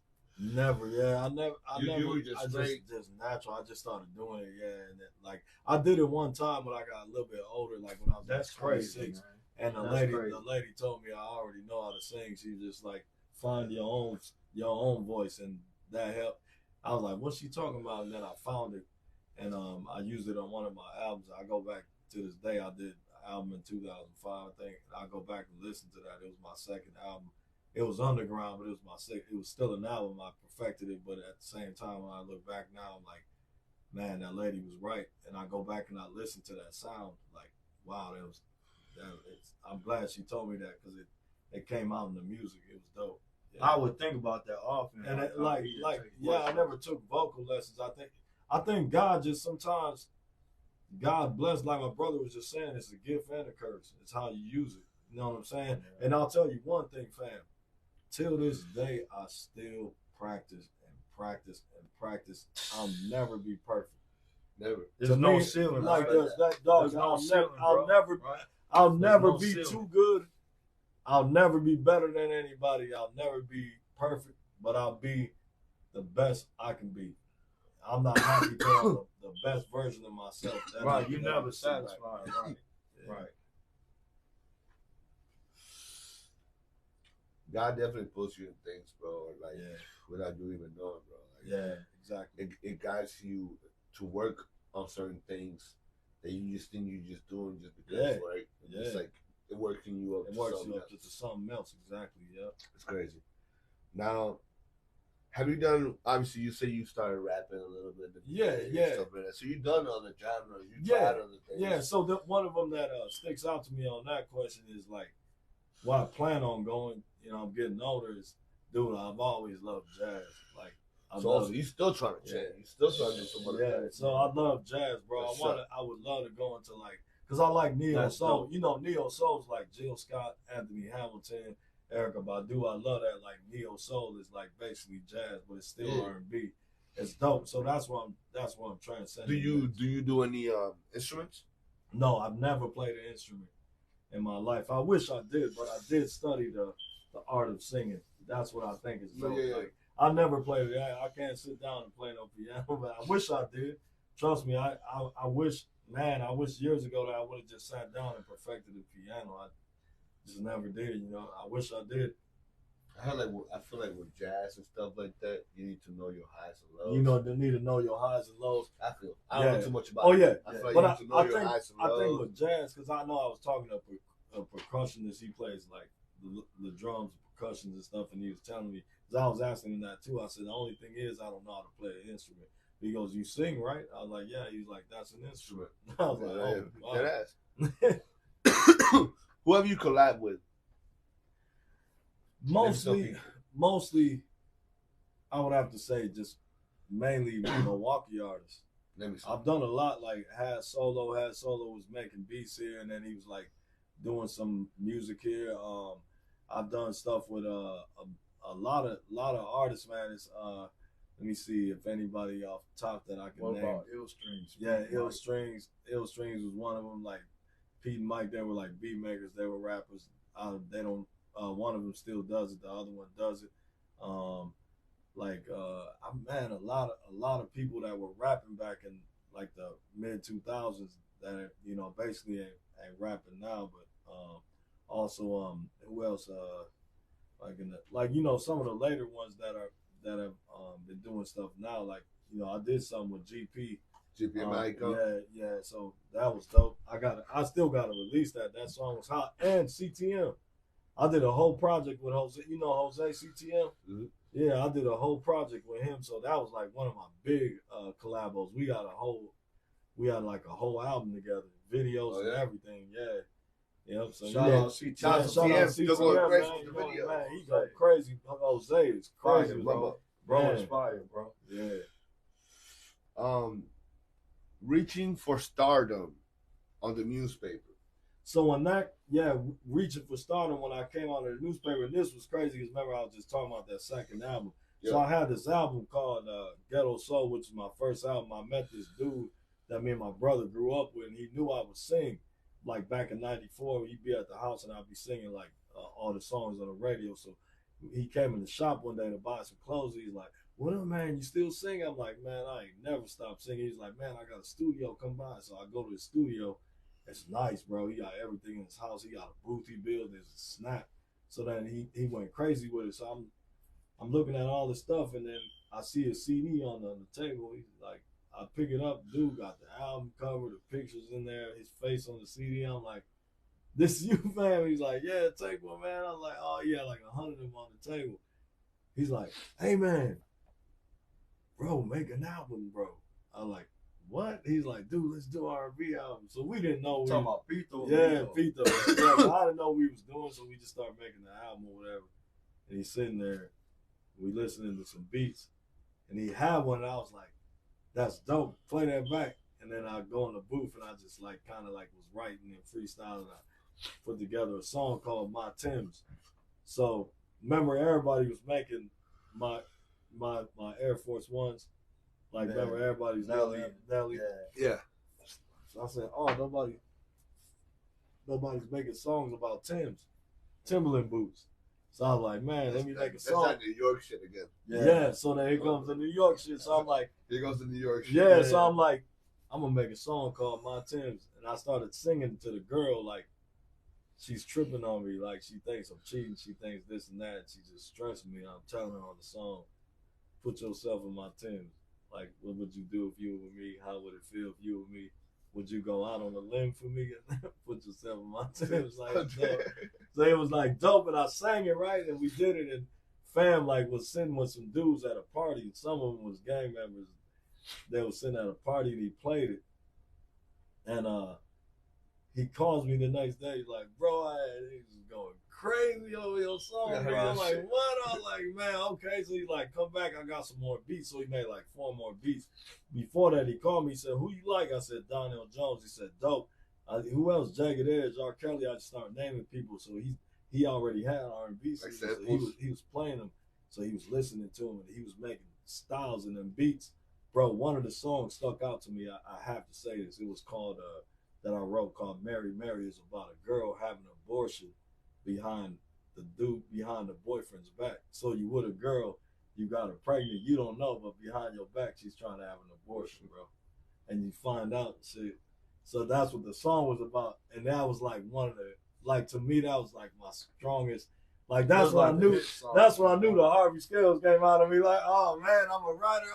Oh man, I snapped. So it was a story. Got it. So then I dropped that album. It was out the trunk, so I would give it out at the store, or try and sell it. Sometimes just give it away because I wanted people to hear me sing. So one day this guy comes in. We was downtown. So a guy comes in from the Journal Sentinel. He comes in the store. He's like, "Hey, you sing, right?" I was like, "Yeah." He's like, "You sing R&B?" He's like, "Yeah." He's like, "Hey man, some people I work at the Journal Sentinel, man. They had your CD. That was playing it." I was like, "What?" He's like, "They was playing your CD, but they was working, and I liked it, man. I liked what I was hearing." He's like, "So are you an R&B artist? Are you trying to do this?" I said, "Oh man, I love it, man. I love it like crack, man. Like a dope fiend love crack. I love music, bro." So me and him laughing. He's like,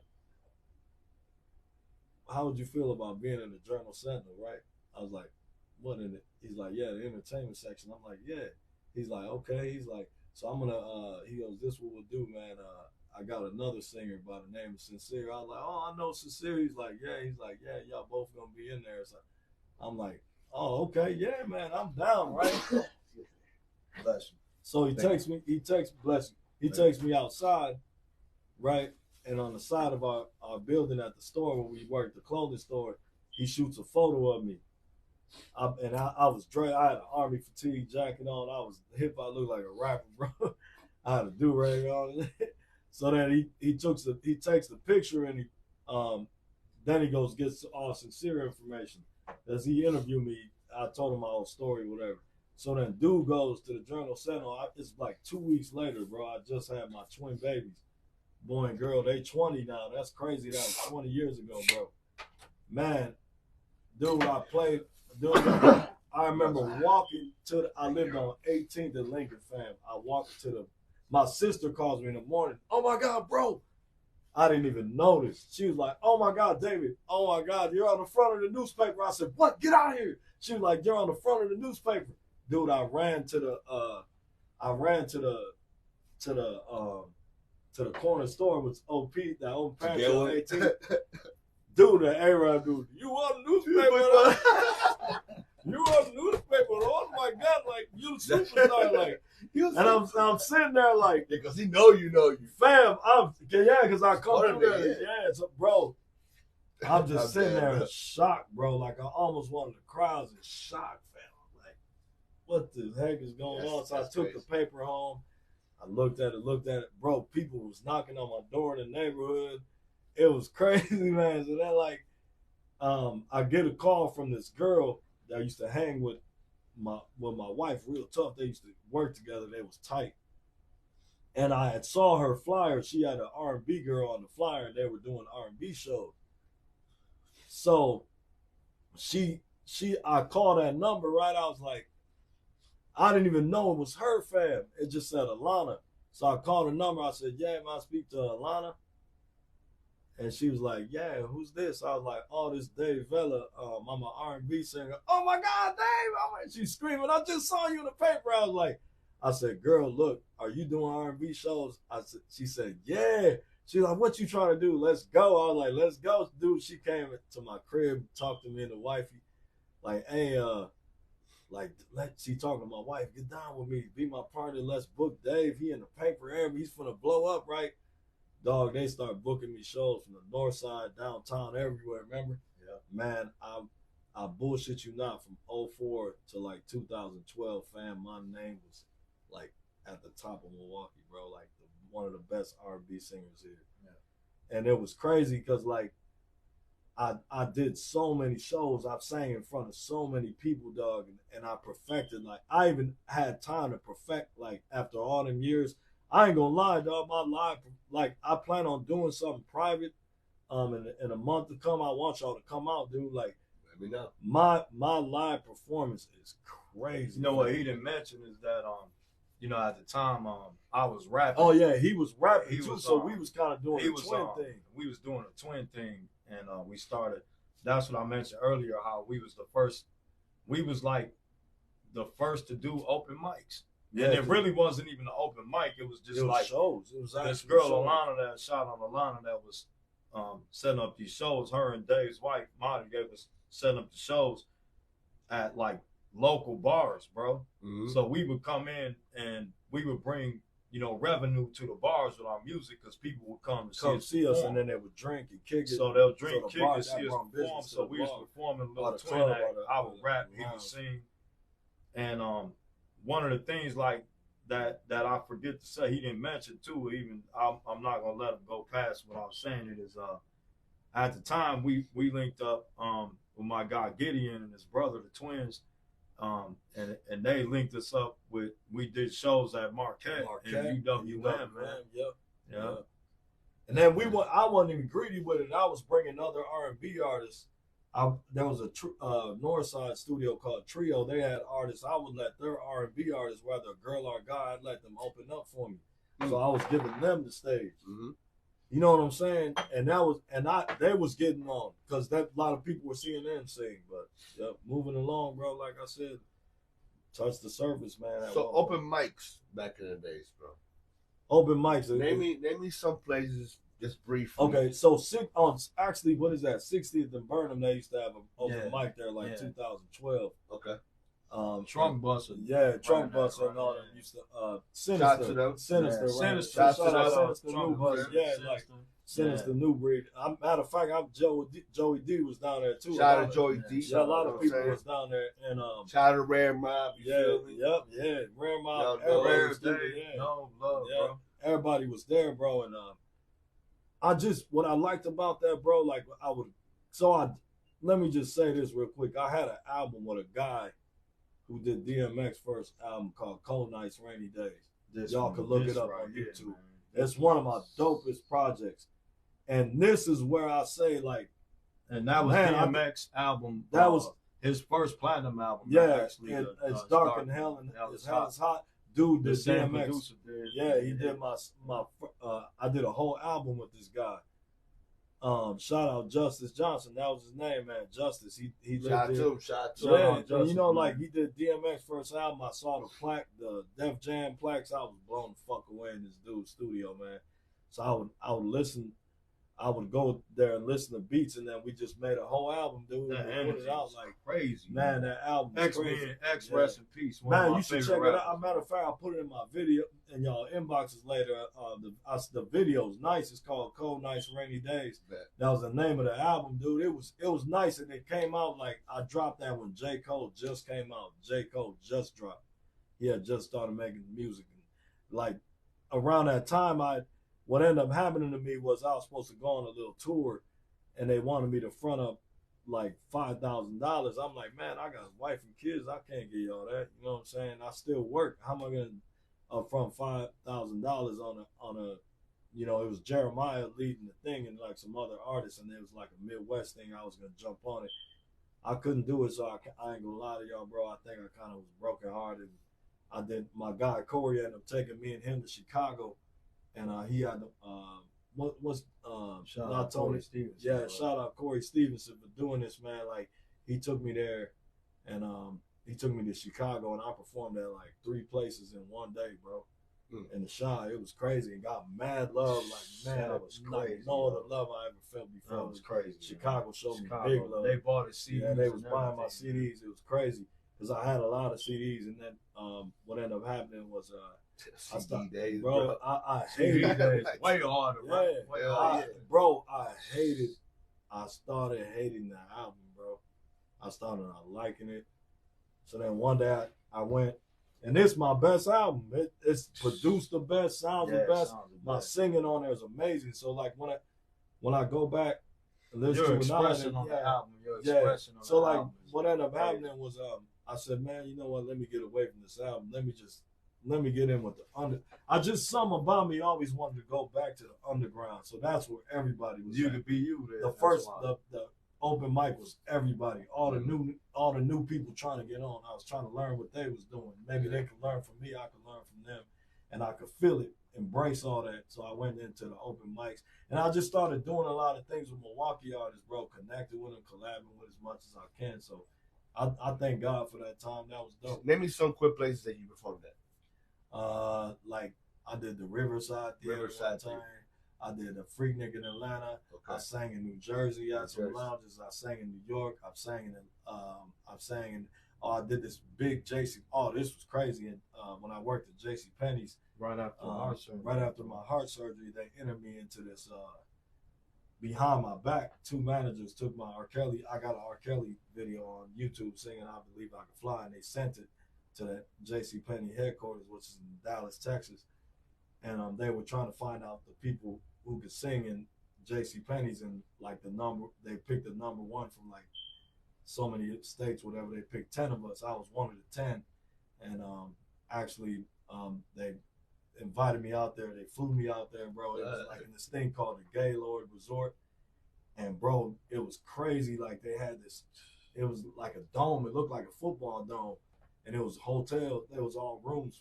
It was a hotel with all these rooms. It looked like I was in London or Paris or something. It's crazy. So we went to this conference room, and then we went to this theater. It was a big theater room with a huge stage, bro. And then they had all these. I gotta watch the video, but it says something back of me when you watch the video. And I'm sitting there, dude, and I'm like, what the heck? I walk in and we go in there to rehearsal. I'm with the other singers. There's one girl from Atlanta, one girl from another girl from I think North Carolina, dude from Utah, dude from Florida, another lady from like I think she's like from Jacksonville, Tennessee, or something like that. So they was all going up there to sing too. So I started singing, and it was crazy because like when they heard me just rehearsing, I'm singing R. Kelly, and I got off the stage, and I remember the girl from Atlanta was like, dang, you singing "I Believe I Can Fly" and you sound good. That's hard. And I was like, man, I'm just trying up here. And dude, I remember they called me at my room. I was supposed to be the first one up at 10 o'clock. I was sleeping. She called me. She goes, Dave, where you at? You were supposed to be here. Your show starts at 10. It's 9:35. I'm like, oh man, I'm sleeping. I'm not gonna make it. Oh my God. So I'm like, oh, I missed my chance. Damn. No, it's okay. I'll put you at the end. You'll be the last singer. Are you cool with that? I'm like, okay, I'll go last. Dude, I went last, bro. Fam. Like, I remember when I hit the stage and I'm behind the curtains, you look around the curtains, you see all these fun, man, it was like 5,000 people from everywhere, bro. So I'm sitting there and I'm looking, I'm like, shit. I started getting, because I had the open heart surgery, I'm like, man, can I do this? I remember God. I was like super nervous. And I went, dude, as soon as there's something about when you hit that stage and you grab that mic, and I seen all them people, bro, I just went crazy. I blacked out, bro. When I was done singing, I just walked back to the stage, and I remember the white dude from Utah. looked at me and I was tearing. He's like, bro, why you crying? You killed it, man. I'm like, hey, man, I had open heart surgery 6 months ago. I didn't know I could do this. He's like, you killed it. And I won it, man. That was dope. They gave me $1,000. Man. Oh, damn. Yeah, that was an experience of a lifetime, bro. Like, like if I never do anything great, that and I performed a lot of places, man. But that was like one of the biggest, bro. Yeah, that I can remember by far. That's good. That was one of the questions too. Like, what would be like one of your best experiences? Like, yeah, for sure. Me and that boy Rich Toons, man. Yeah. You know Rich Toons? Oh yeah. So me and Rich Toons, man. I gotta say this, man. Man, I met him at an open mic, man. Like, you know where? Yeah, you remember where? Yeah, it was at over there when it Mangoes on 16th. Well, it could have been Mangoes. It was Mangoes on 16th. I was gonna say Mason Jar. You remember Mason Jar? Oh yeah, matter of fact, that was the first place, Mason Jar, right downtown, yeah, by the Greyhound station. That was the first time. Yeah, over there. Yeah, you're right. Little bar, nigga. That shit used to be hot. Hey, that was cracking. 2014, that was cracking, dude. Like I always say 2014, like that's when the love was like. Yeah, man.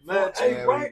14, that's when I dropped Underdog. 14, that was good, man. 14, 15 People were was showing good. Hella love, bro. I don't, and like you said, it just like it switched. People cats were getting on Facebook dissing each other. It was going crazy, man. I didn't like that from Milwaukee. I personally didn't have no. See, but that's like later, a little bit later on, like probably like 16, 17. Yeah, but like 14, bro. 14, I remember 15, going everywhere, and that was just like love, hella bro. love for people, bro. Packed everywhere. People bars used to let you come perform. Yeah. Clubs used to let you come perform. Yep. I mean, obviously, we fucked up a little bit with the shooting and all that shit. But the city went crazy, dude. But bro, back then it was insane, fam. Like I used to love that shit. Hopefully we can get back to that. And that's what I meant. That's what I meant. Like a private show or something. Like I like to do, like present something private where we invite people that want to see it. You know, people that want it. Not saying not letting anybody, not putting anybody down or keeping nobody out, but like just invitational to like people that really love music and love it and just want to feel something different. Like just remain, enjoy it. You know? I feel that. Ooh, I gotta Again? Hey, for the bathroom, you have to go outside. Oh yeah, I'll do that. To the back, right? Yeah. All right, real quick. You know what I'm saying? Let me just see the phones. I don't want to go on. Give me 2 seconds. Yeah, it's Dave Vela. Yeah, R&B. You shuffle R&B in the middle, or at the end, like the VELA. Yeah.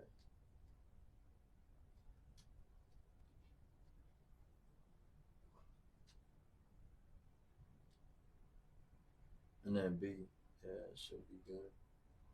Yeah. I think it's this one with his music on it. Yeah. That's some of his latest stuff too. That's a good page. Yeah. Yeah, I think go back to the left, that's probably like a real hot joint. Yeah, he'll mention that when he comes back in. But I can start with that one. Yeah, it got a lot of views on it too.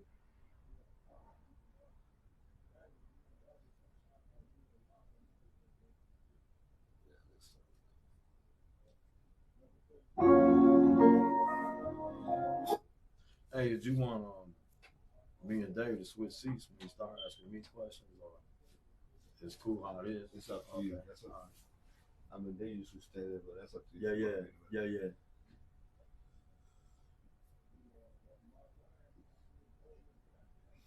How you feeling, though, my man? Man, good? I'm good, bro. I'm good. This is exciting. Like this is dope, man. Cause like Dave said, we kind of when we got back from Philadelphia 2 years ago, we kind of like didn't want to share nothing with the with the city too much on social media in general, just because of the nitpicking and like you said, man, like just the hating and we just wanted to enjoy our stuff to ourselves. You know what I'm saying? we didn't want to put it out to get feedback on what we did because we was good with how we had it, which we were later gonna, like we are probably now gonna start releasing some of the stuff we did there, but at the time it was just more personal. You know what I'm saying?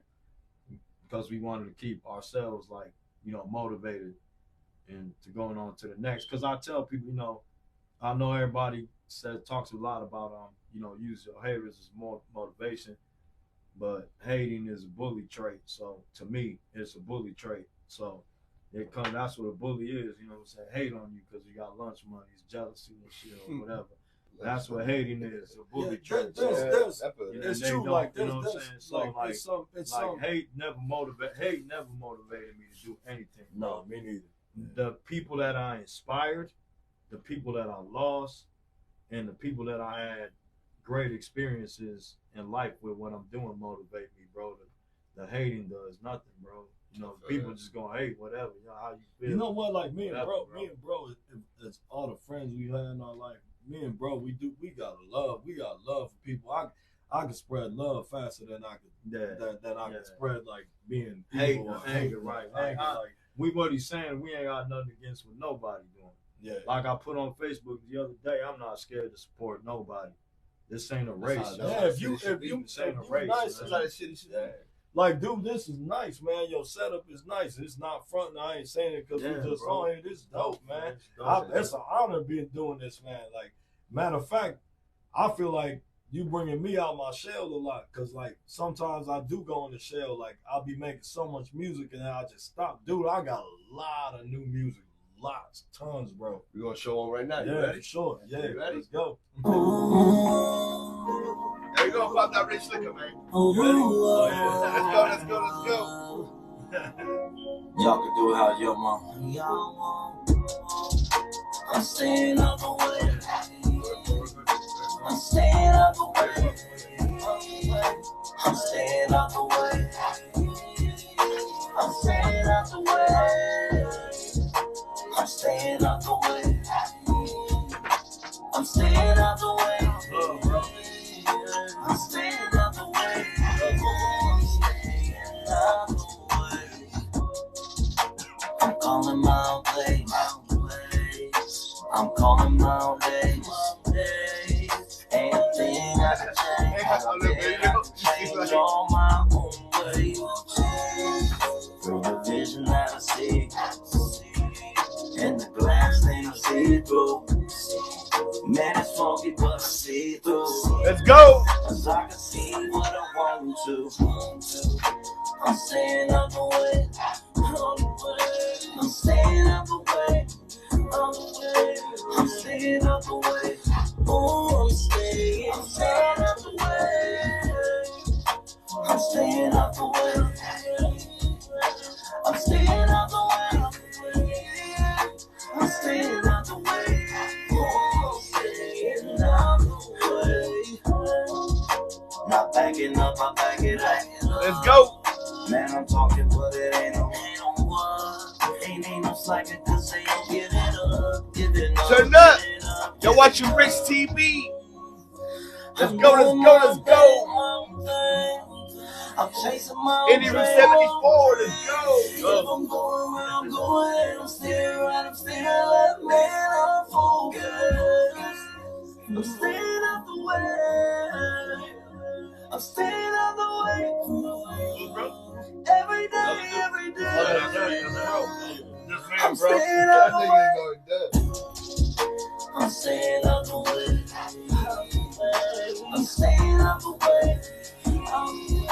I'm staying out the way. This was 21 going in this one. I'm staying out the way. I'm staying out the way. I'm glad this is Let's go. So I will say this real quick. Anybody you streaming, man, go just type in Dave Vela R&B singer. My day gonna come. That song "Staying Out the Way" is off that album. So is this one right here. Oh yeah, that one's off there too. Yeah, I got bro in the video. I'm not trying to fit it. I got you, my boy. I'm not trying to fit it. I love this song because I'm talking about like, don't be afraid to be you, man. I'm not trying to fit in, man. I'm in my own place. So Let's go. To a brand new vision, brand new day, a whole new vision. Where my man, where I'm living, stumble around to where I've been, picking up from where I left off. Man, I'm thinking hard, a few chains off, putting up to what I was, thinking about what I know, create what I want, doing what I want. Putting myself to where I need to be. Let's go. Seems they won't accept it, Don't worry about reflection, love reflection. Can't worry about rejection. This is my decision to close the space. Sees my world don't be. Sees my world don't be. Sees my world don't be. In the closed space, see my world don't be. See my world don't be. I didn't, like what I wanted to talk about too was like on these songs, I put the auto tune because I felt like nobody was listening to me, bro. Like, I don't know, I just felt like I'd be in a room and everybody was listening to all these artists on auto tune, so I was like, you know, Tito, the studio on 15. Yeah, Puerto Rican Tito, yeah, he did this whole album. I did 2 albums over there. So me and him was experimenting with the auto tune. And he was like, bro, I can make it sound good with it. So where we're still leaving your real voice in there, and the auto tune just plays the background, and that's what he did. So you're still hearing my real voice. That's what's dope. He sounded. In the closest space, It's like a little touch, yeah. Because with auto tune, I sing a lot of vibrato, like, oh, yeah. I do a lot of that. Auto tune won't catch that. I go, hey. But so he put it to where it can catch it and go with it. You know? I'm not trying to fit. Hey, I got this song. It's dope. One of the videos on it talks about hating, like how people be hating. It's called Fortune. Yeah. Dude, this is a whole album on iTunes. And we got to talk about it after this. I was trying to see my world don't worry about feeling it. Don't worry about feeling it.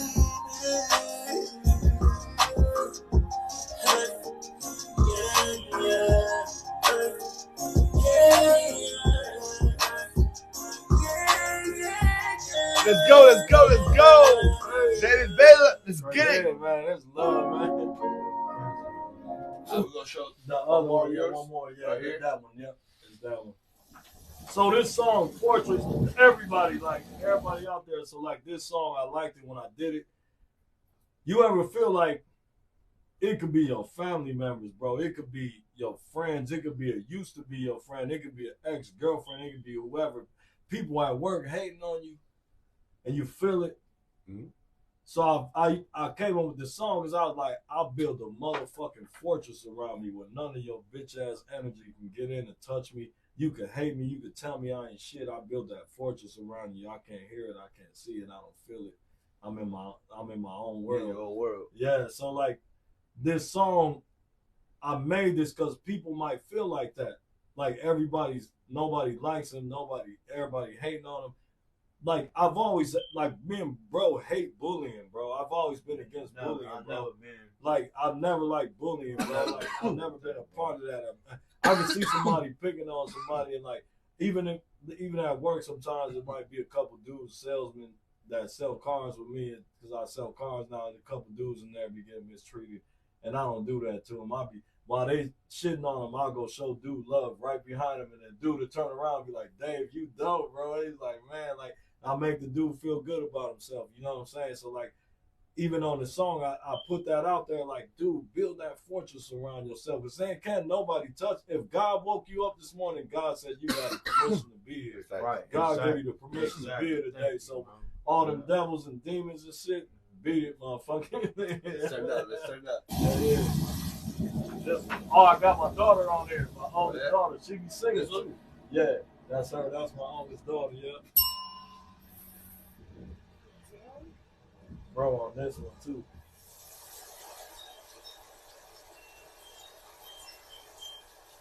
Get a water drink. This one go crazy, dude.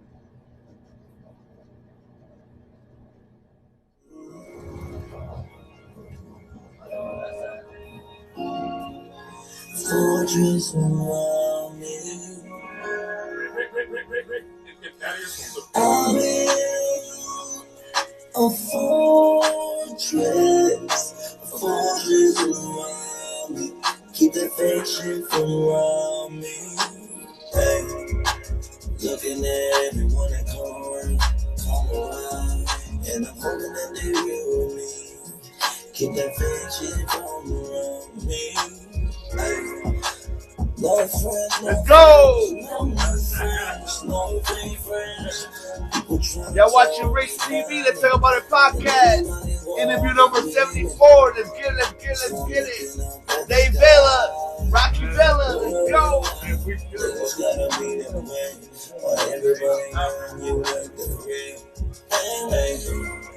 Make sure you like, share, comment, people. Make sure you show some love. Let's go. Let's go. Let's go. Hey, I appreciate you, bro.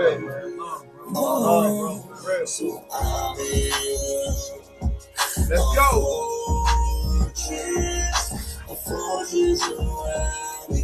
Keep that friendship from around me.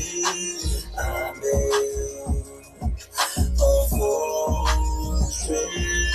fortress around me. You don't make me go hard on you. You don't make me get back out here. I'm too real. I'm so real, so real. I gotta tell him I'm my sure that's not too local, man. That's always happening. And you dope yourself, that's crazy. Hey, we gotta do a song. I gotta be real with me and keep the real shit around me. I'm a fortress around me. Keep that fake shit from around me. Let's go. Get that shit, fake shit from around me. Get that shit, get that fake shit over there, you heard? Mama. Right.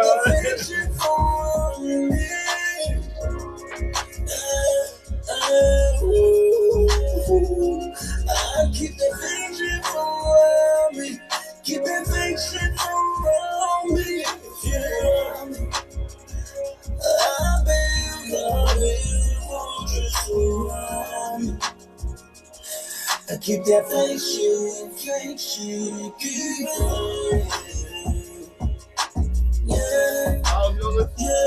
This was all three songs.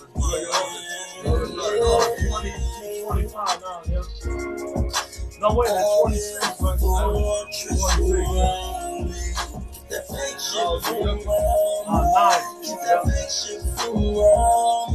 All my oldest and my youngest sing, my twins, they claim they don't sing, but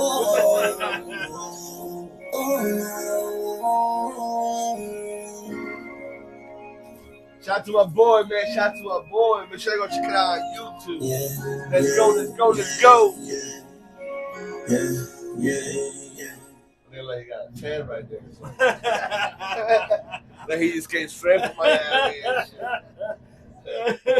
It was like hot going in the cold. Cold, yeah, it was hot going in the cold. Yeah, it was summer going to fall. Hey, the other one pretty dope too. Like, where is it? It was I'll put it again.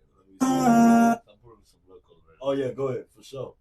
I'm gonna show my boy 21 Baby. Oh yeah. Hey yo, speak your shit.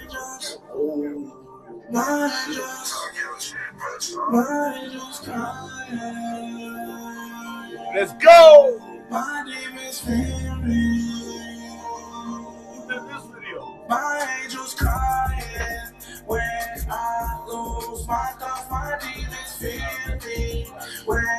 That's Duke, though. lose control. They think I'm missing it, but it's every stranger days. You have a small mind, I'm on the better days. Your way too clear, I can finally see the better days. On and off the road, we be living on the interstate. On the back streets, hustle with the money integrated. Using my drug, that's a trip, hella overrated. GOAT, that's my label, you can't understand me. I keep it calm. They're trying to understand, baby. My 18, we got a big race. See different types of ways, trying to make it out. What? This shit not a big break, trying to break the sound up. Trust been affected, I just take a different route. Let's go. That's when they Want you to win. you hear my prayers, but now want me to sin. Dig in the nugget, give it drop, we gon' spin. Different types of guns, load 'em up. Let's go. My angel steady. What? I feel like dying. This pain anymore. And that I'm trying. Let's go. On the low. 2-1 baby. And you said give it. But you know what you got on YouTube, people. Let's get it. I've been feeling all alone. Gotta stay fighting before my legs to the stone. With my own strength, I'm just trying to hold on. I'm just trying to hold on. Let's go. But I don't wanna back down. Send out the shooters, the ones that's gonna hunt you down. Angels and demons, they fighting while I sit and drown. I'll be swimming to the last round. I was fighting for your love, calling out where's dad. Take another bottle down, that's when it turns back. Mama steady cries where that shit made me mad. Emotions on this beat, I cannot be sad. Everybody asking for some guidance. Everybody always want a lesson. I don't even know my own damn now. I'll be sitting here counting blessings. Turn up. What?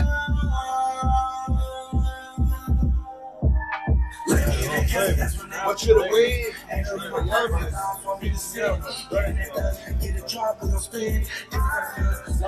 You know what I love about it, bro? Like, that's what I'm saying. Milwaukee got so much talent, bro. Like, Milwaukee got a lot of talent. A lot of talent. A lot of talent. Bro, Spanish, English.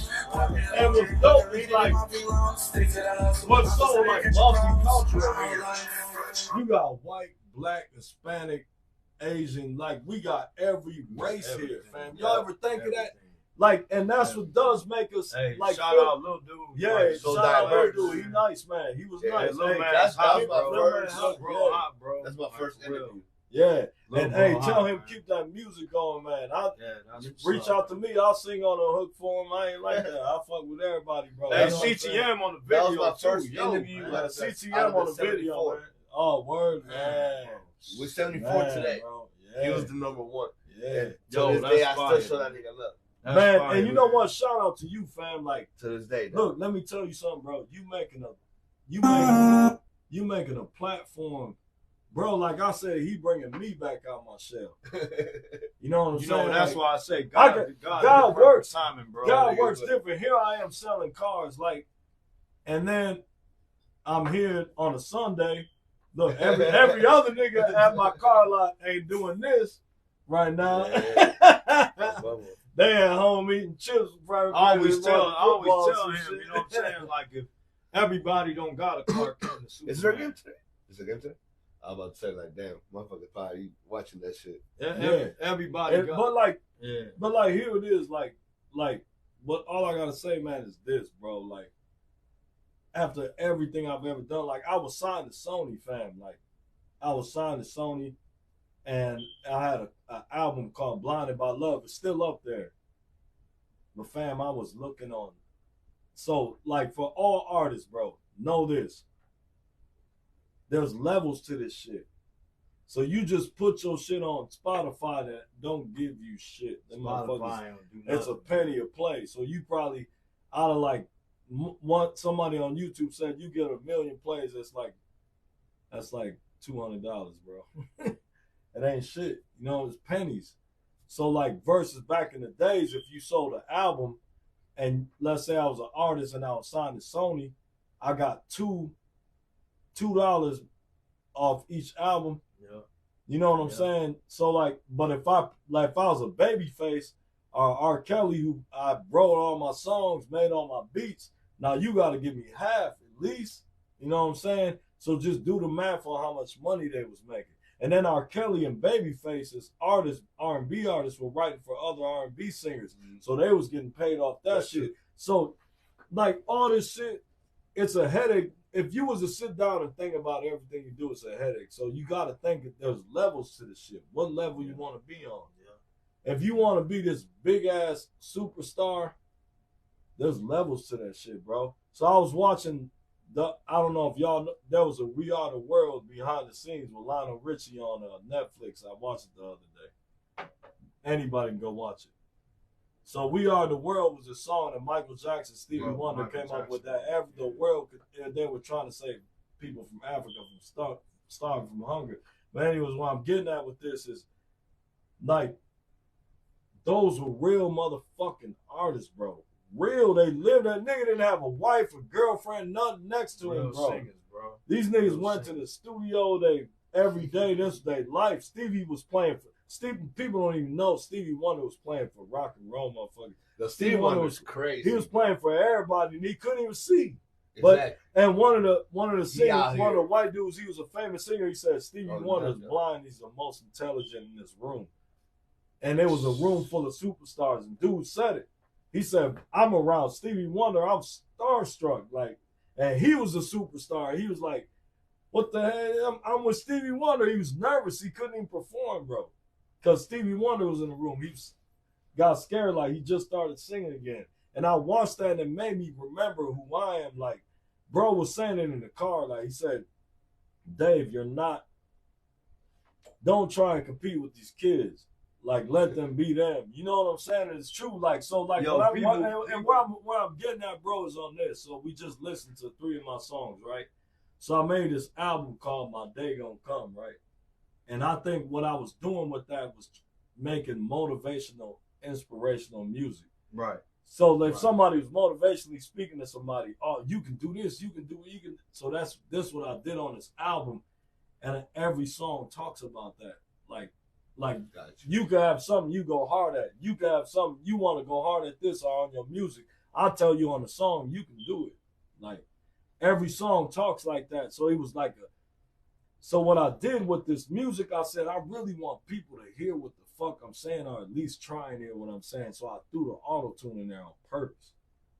Because I felt like Pooh Shiesty was out, all these artists were near Lil Durk, all these Lil Baby. Everybody had the auto-tune on, so I'm by my brother-in-law's. These niggas smoke hella weed, bro. These niggas, you kick with them niggas, you leaving that motherfucker. I hope you can touch the ground, bro. Like I hope you can put your feet on the ground. But like, it's funny because like I was sitting there one day and I was listening. I thank them niggas for doing that because I was listening, bro. Listening, I'm like, I'm gonna put that shit. I'm gonna sing. I'm gonna give you Joe to see R. Kelly, and I'm gonna throw this little trap nigga in there with it. He that thinks he's singing because he's not singing. He turned all the tune on, so now he think he can sing. Little Baby or one of these dudes. I ain't hating on him. It's clever. It's dope. So I threw it on my songs. You know what I'm saying? Me and Tito tried it, and it was dope. Matter of fact, the way that it happened was this. One day I had this reggaeton artist come through. Me and him did a song. He put auto-tune on the shit. I said, Tito, no auto-tune on me, nigga. I don't want no auto-tune. Right? So I hated auto-tune. Dude calls me one day, hey, Vela. I was like, what's up? He's like, you got to put the auto-tune, man. I'm like, because he kind of had a broken English. You got to put the auto-tune. I'm like, I don't do that shit, bro. He's like, hey, trust me, bro. My nigga, trust me, Vela. Put the auto-tune. I called Tito. I said, hey, throw some auto-tune on my shit, man. Fuck it. Right? I sent dude the track. He played it at a party. He calls me. He at the party. He went live on Facebook. Girls there, everything.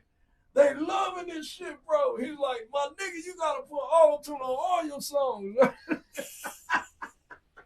So then I'm sitting there and I'm like, matter of fact, shout out Chris J, bro. You changed my shit, bro. Shout out to him. Yeah, he changed my shit. So like he told me, dog, like just try it, bro, and I was against it.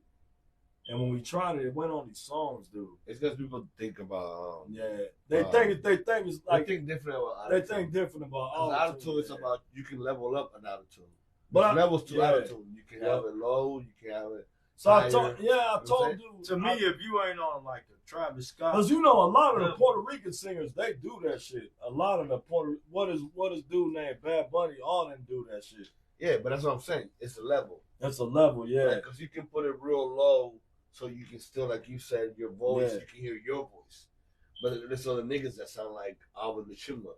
Yeah, yeah. I think You get what I'm trying to say? Like, yeah. the attitude is that high. That Like, high. nigga, when I put you in front of me, you don't sound like this. Right. But you was like, it kind of like you you can fix still in hear your it. It's voice just a little still bit. hear a little the bit. voice. You It's can just an Like enhancement. Travis It's an Scott. effect. Like It's an Travis enhancement Yeah. to your voice. Yeah. You Like feel me? Travis But, Scott. Yeah. nigga, I done heard some shit. You feel me? Because I can go, ooh, and auto tune won't catch that. You come. Auto tune won't catch. Auto tune Ooh, won't you catch that. come. I can Auto do tune that won't too. catch nigga. that.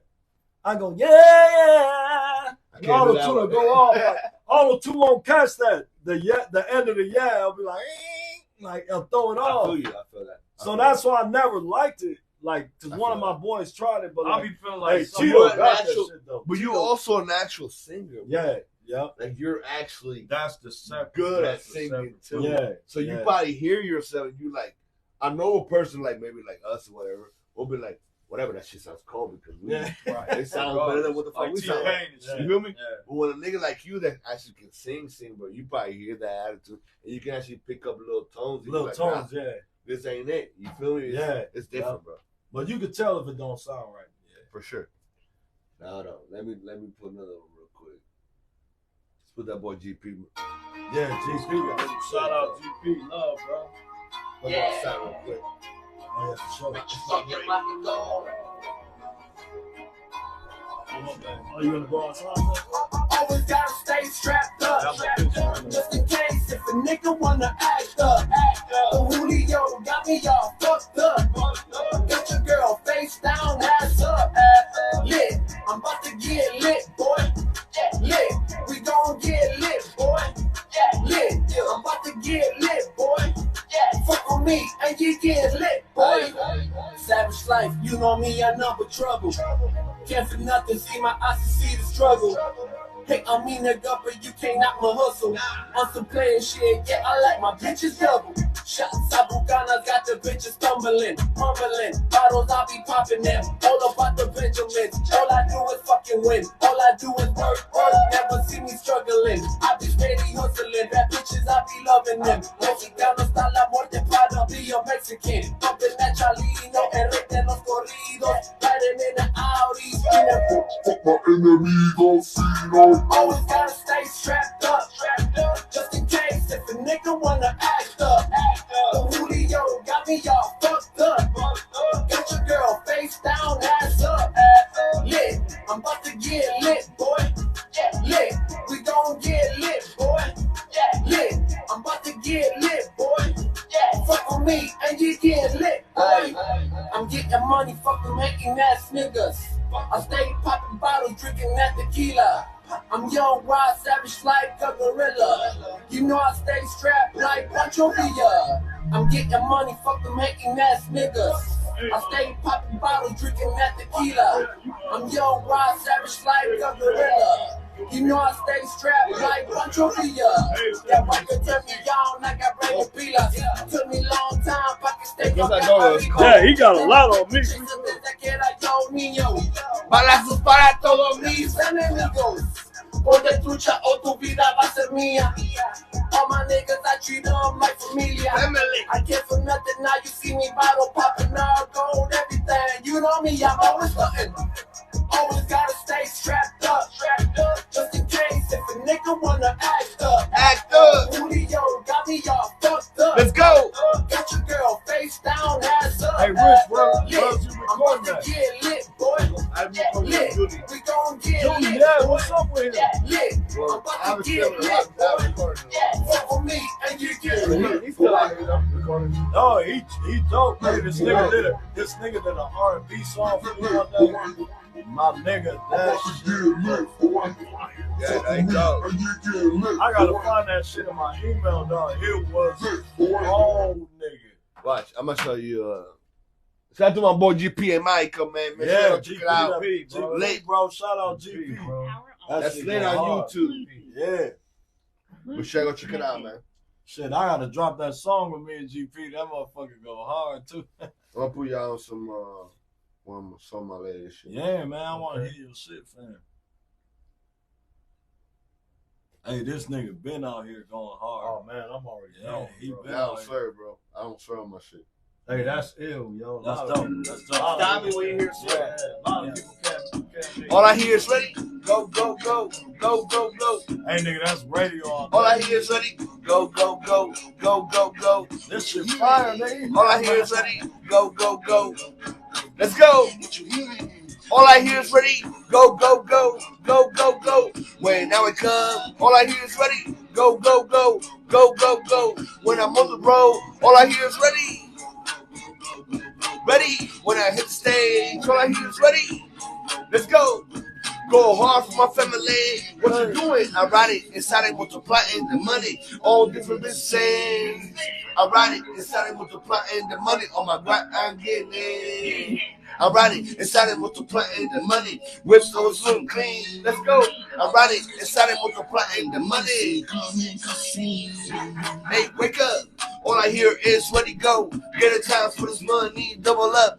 On my little way to work, what's in my cup? Pull up on the squat, oh, get a cheddar, you know we up. They know it's us, you at the club. Pockets on shut, don't mean to rub. Drip, wetter than a tub. Wild late, fatter than a sub. Watch me on stage, we're listening to that rage. We're passing that energy to entertain. Damn, Whatever man, age, we on the same page. On a mic lag, go real lag, I go savage. Smoking that green cabbage, never that cup of garbage. Chase on for the haters, like Johnny Cage, Nate Cole. Hey, go, go, go, go, go. What you hearing? All I hear is ready. Go, go, go, go, go, go. What you doing? I ride it inside it multiplying the money. What you doing? I ride it inside it multiplying the money. What you doing? Let's go.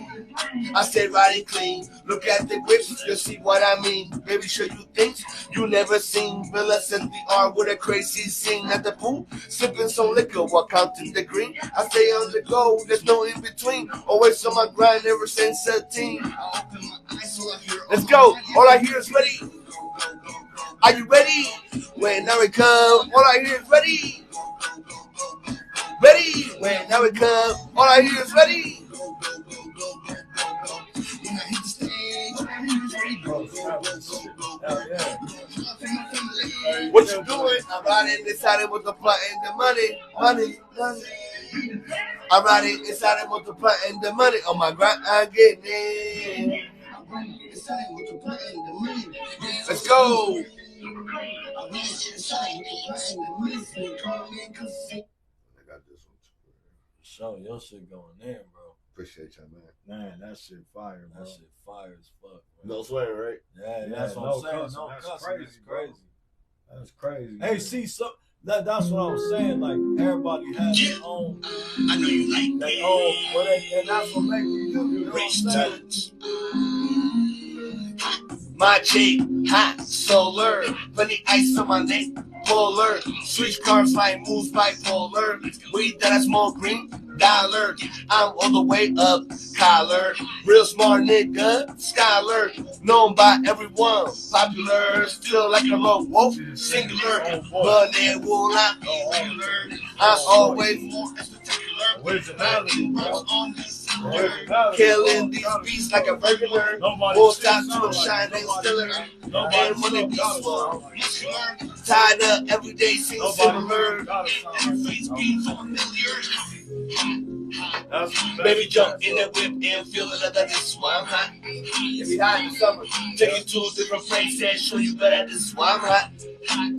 Hey, I show up in the scene no matter who ready. This is why I'm hot. Let's go, smoking weed, resting music. I'ma carry this is why I'm hot.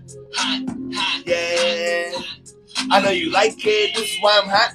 Hot, Yeah, hot. I do a hoop video to one of your songs. I got videos of like music, bro. I do a video of this, bro. For real. This is why I'm hot. Let's go. I know you like it. My sway.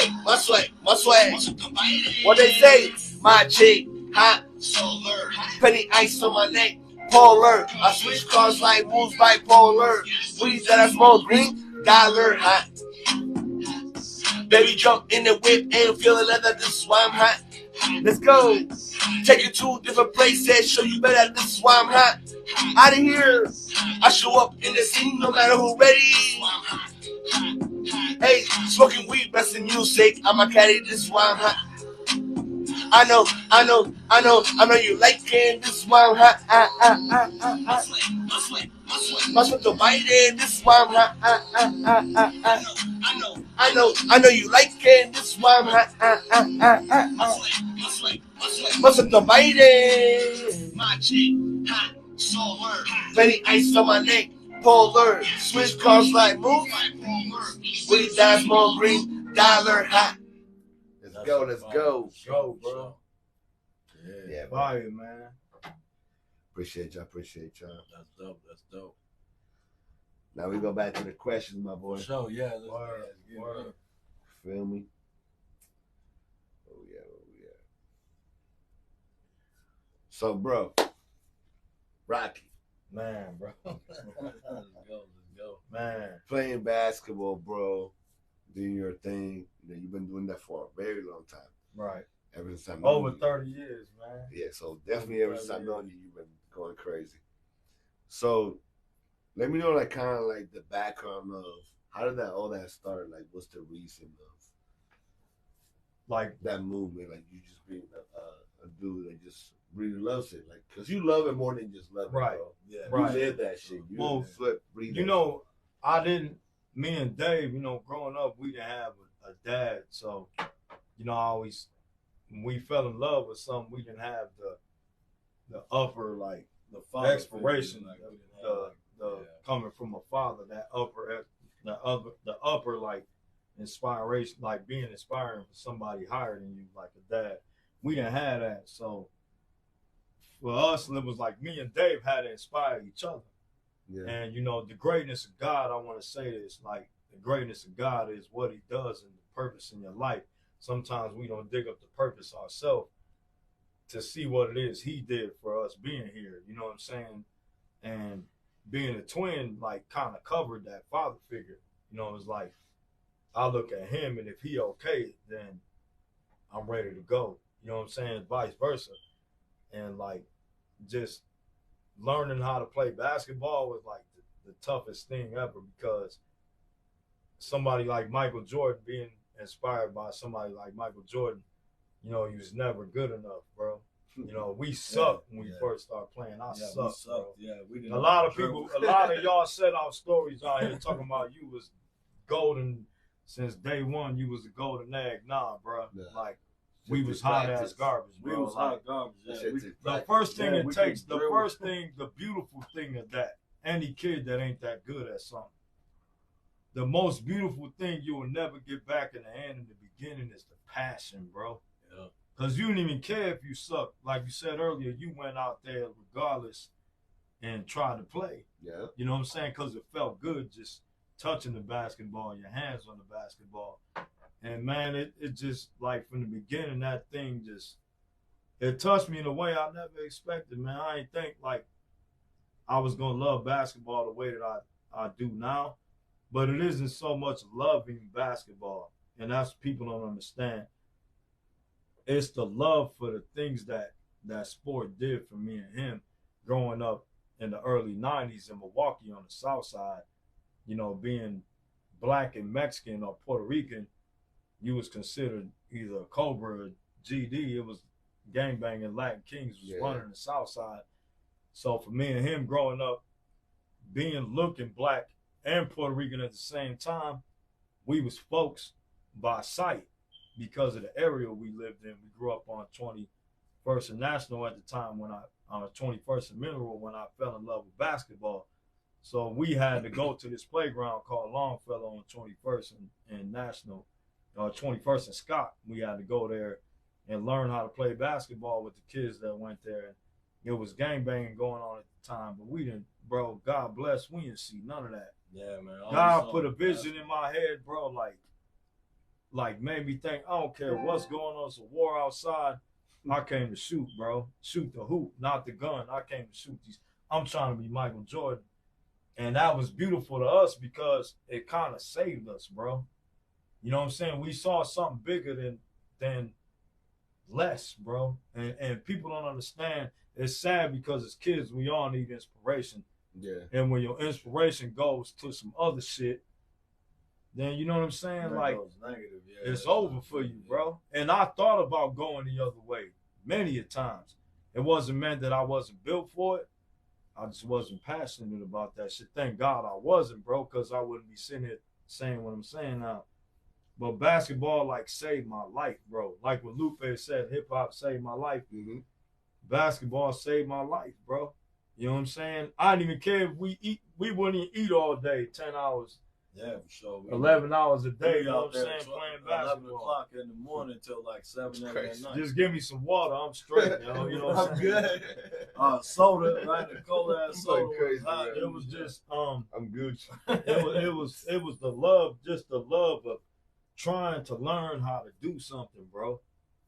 Ain't nothing wrong with trying. Ain't nothing. Look, it ain't about how great you are. And then shout out Kobe is 24 the year right now. Yeah, man. The real, work. yeah. He's a Virgo, like me and my brother. Put the work in, bro. Yeah, Kobe. Then it don't. When you work put the work in, it don't Kobe matter what put the how good somebody think you are. You not, man. Put the work in, bro. Yeah. And that's what we learned from the To beginning. people who are not haters, Yeah. you don't have the hater in the blood. We love to see that. They Yeah, know we that. Y'all love- know that. Yeah, Y'all we know love that. to see a You nigga know win. that. Because we're like, Yeah. Nothing okay, came yeah, sure. easy. Yeah. I hate how social that makes media. you Like want you to work just harder. play- like Like you you just work harder. You just play your song, bro, and then you doing a podcast. Like, my nigga, you grinding, bro. That's all hard the way work around. though. Like, It ain't dog, that easy, ain't man. easy. It ain't. I can't just pull up some shit and just start a podcast, bro. I'm keeping it 100, bro. You know what I'm saying? Like, it's just what you put it's the ethic, man. Like, that forms you. And from the beginning, for me and him, it was haters back then. No. Y'all There's suck. always Why gonna y'all? be haters. You know, y'all on the basketball. Always. I look at them. Man. Look, man. I never wanted to have to hate in my heart because then I was playing the devil. I'm trying to play God, bro. I'm trying to play God, bro. I don't know nothing about that emotional feelings about everybody else and their mama, dog. It's important about who is dude in the mirror. You know what I'm saying? Yeah. And this another one. I got my mirror right here, bro. And I'm Yeah. still trying to be the best me. You know what I'm saying? So, yeah. like, it's crazy, bro. Like, what I learned from basketball, and that's a good question. Like, what made me fall in love with basketball was not having shit but basketball, bro. You know what I'm saying? Sometimes not having enough food in the house to eat, or couldn't afford the toy we wanted, a bike we wanted, a video game. Like, man, we didn't even care. Like, everything, we drew basketball on a piece of paper. You know what I'm saying? You also mentioned your man's. Yeah. So, what my boy Matt Riley, Wasn't it? Matt Yeah, Riley, Matt Riley. Matt Riley. He rest actually in jumped peace. the trampolines. In This the bus kid game. You know, they jump on was- the trampolines and dunk. This Yeah, kid was right. 5'7", 5'8", maybe. And the first time I seen him, I went to a summer fest in State Fair, 1997, and they had a dunk contest. And at the time, I had a fracture in my shin, so I couldn't dunk that summer or jump around because I had to let my leg heal. The doctor told me I couldn't play basketball for like a year. No. So, I went there with a couple friends, and it was a Sprite dunk contest, and I saw Matt, bro. Like, I knew him longer than that, but I saw him playing ball for the first time, and he was probably I was like 19, 20 at the time. He was probably like 15. And he won a dunk contest. He had this Iverson jersey on with the afro. Iverson was a rookie that year in 1997. So he was like, I could tell like Iverson was his favorite player. You know what I'm saying? Mm. And me and him re-encountered each other. Like, we reconnected on the day that Ray for Austin came. Shout out Ray for Austin. Came to the store we work at, US World. Ray for Austin used to shop with us ever since he started playing with the Bucks. So he was real tight with me and my brother. And he came in the store and he was like, "Yo, Rocky, yo, twin, I got an open gym. You want to come hoop you and your brother tonight? This is 2002.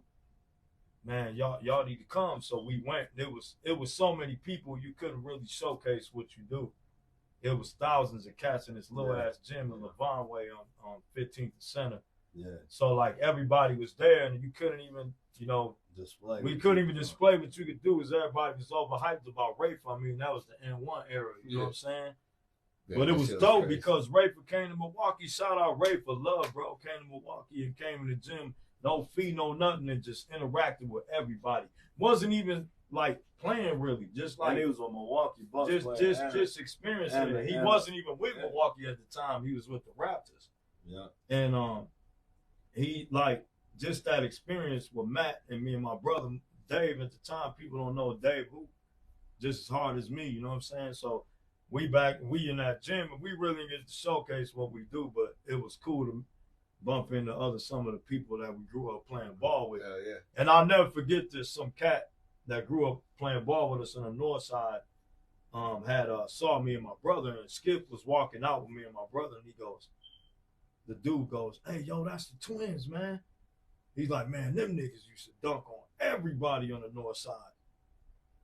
And Skip was like, "Man, y'all had it like that." Dude was like, "Man, you don't know the twins, bro." Like, it was a godly moment. And then we all walking out. Me and Matt bump into each other. And it's been a while since we saw each other, maybe 2 years. He's like, "Man, where you been at?" Like, we just reconnected, start hooping again every day, 2002, 2003. And like we was stuck together like brothers since then. I was like, older brother. It's crazy how stuff God like brings connects people in you. your life. Reconnects people in your Or life. just basketball period connects you like that. So me and him, we would cop each other's shoes. I ain't had money. He had it. He bought me something. He didn't have money. I bought him some food, shoes, whatever, yo. And he was Iverson. Everything was AI. Everybody called me Iverson because of the tats. You know, the tattoos, the cornrows, the look. You could see the similarities a lot, but I never played like Iverson, bro. You know, my game style was more like Michael Jordan, Vince Carter, Kobe Bryant. Me and him, we was only 6'1", and we played like we was 6'8". And then I had like this Charles Barkley, Kenyon Martin attitude. I probably try to beat you up on the court because I had mental toughness, bro. And everybody don't have that. Ron Artest, mental toughness. I'm on the court, bro. We used to box, so it's like being in the boxing ring. You know what I'm saying? That kind of hurt me in my earlier days of becoming better at basketball. But we was good at it at the time for what it was. But you know what I'm saying? Like you said, like people coming into your life at a period in time in your life, certain things going on. And Matt, like me and Matt reconnected 2002 all the way up to 2006. You know what I'm saying? I remember I moved out of Milwaukee and I moved to Racine, which is 20 minutes from Milwaukee. Matt stayed in Milwaukee still at the time on 35th and Garfield. So we had it's crazy because like he would drive all the way out to Racine and Caledonia where I used to live, bro. 6 Mile Road. Everybody knows 7 Mile Road. That's far from here. 7 Mile Fair. That's like hick town. So they used to be like, "Man, it's kind of crazy driving out by your house, D." Like, I feel like Jeepers Creepers going home back and forth. Like something gonna pop out on me, all the woods. But nah, man, like I'll never forget this day, man. Like, he called me one night, and I was home with the kids. It was a pretty bad night. I won't speak that, his personal life, but I was home, just me and my 2 sons, and he called me and he was like, "Yo, man, I don't drink beer, but I'm getting ready to go have my first drink ever in my life with my girl and my cousin and her man." So they went. He's like, "Man, I would have loved for you to be there for me to have my first drink. You my big brother, man." And I was like, "Yo, I'll try to make it, man. There's a lot going on." So then I never went. The next day he called me, like about 4:00 in the afternoon. I get a phone call from like a random number. And back then my attitude was way different from now. I was like grizzly. Like Dave is like the angel. I was like the demon back then, I was just a loose cannon, bro. Like everything was fight, argue, fight, you know what I'm saying? And he called me and I answered the phone and he's yelling and screaming. I'm like, "Yo, slow down. Like, who is this, man?" who is this? And I snapped. And then he like, Matt. But it sounded like he was saying Max. But he lost his voice because he's screaming all night. Max. And he like, Matt Riley, bro. And I'm like, yo, I was like, he like, it's Matt, bro. What the fuck, Danny? And I'm like, bro.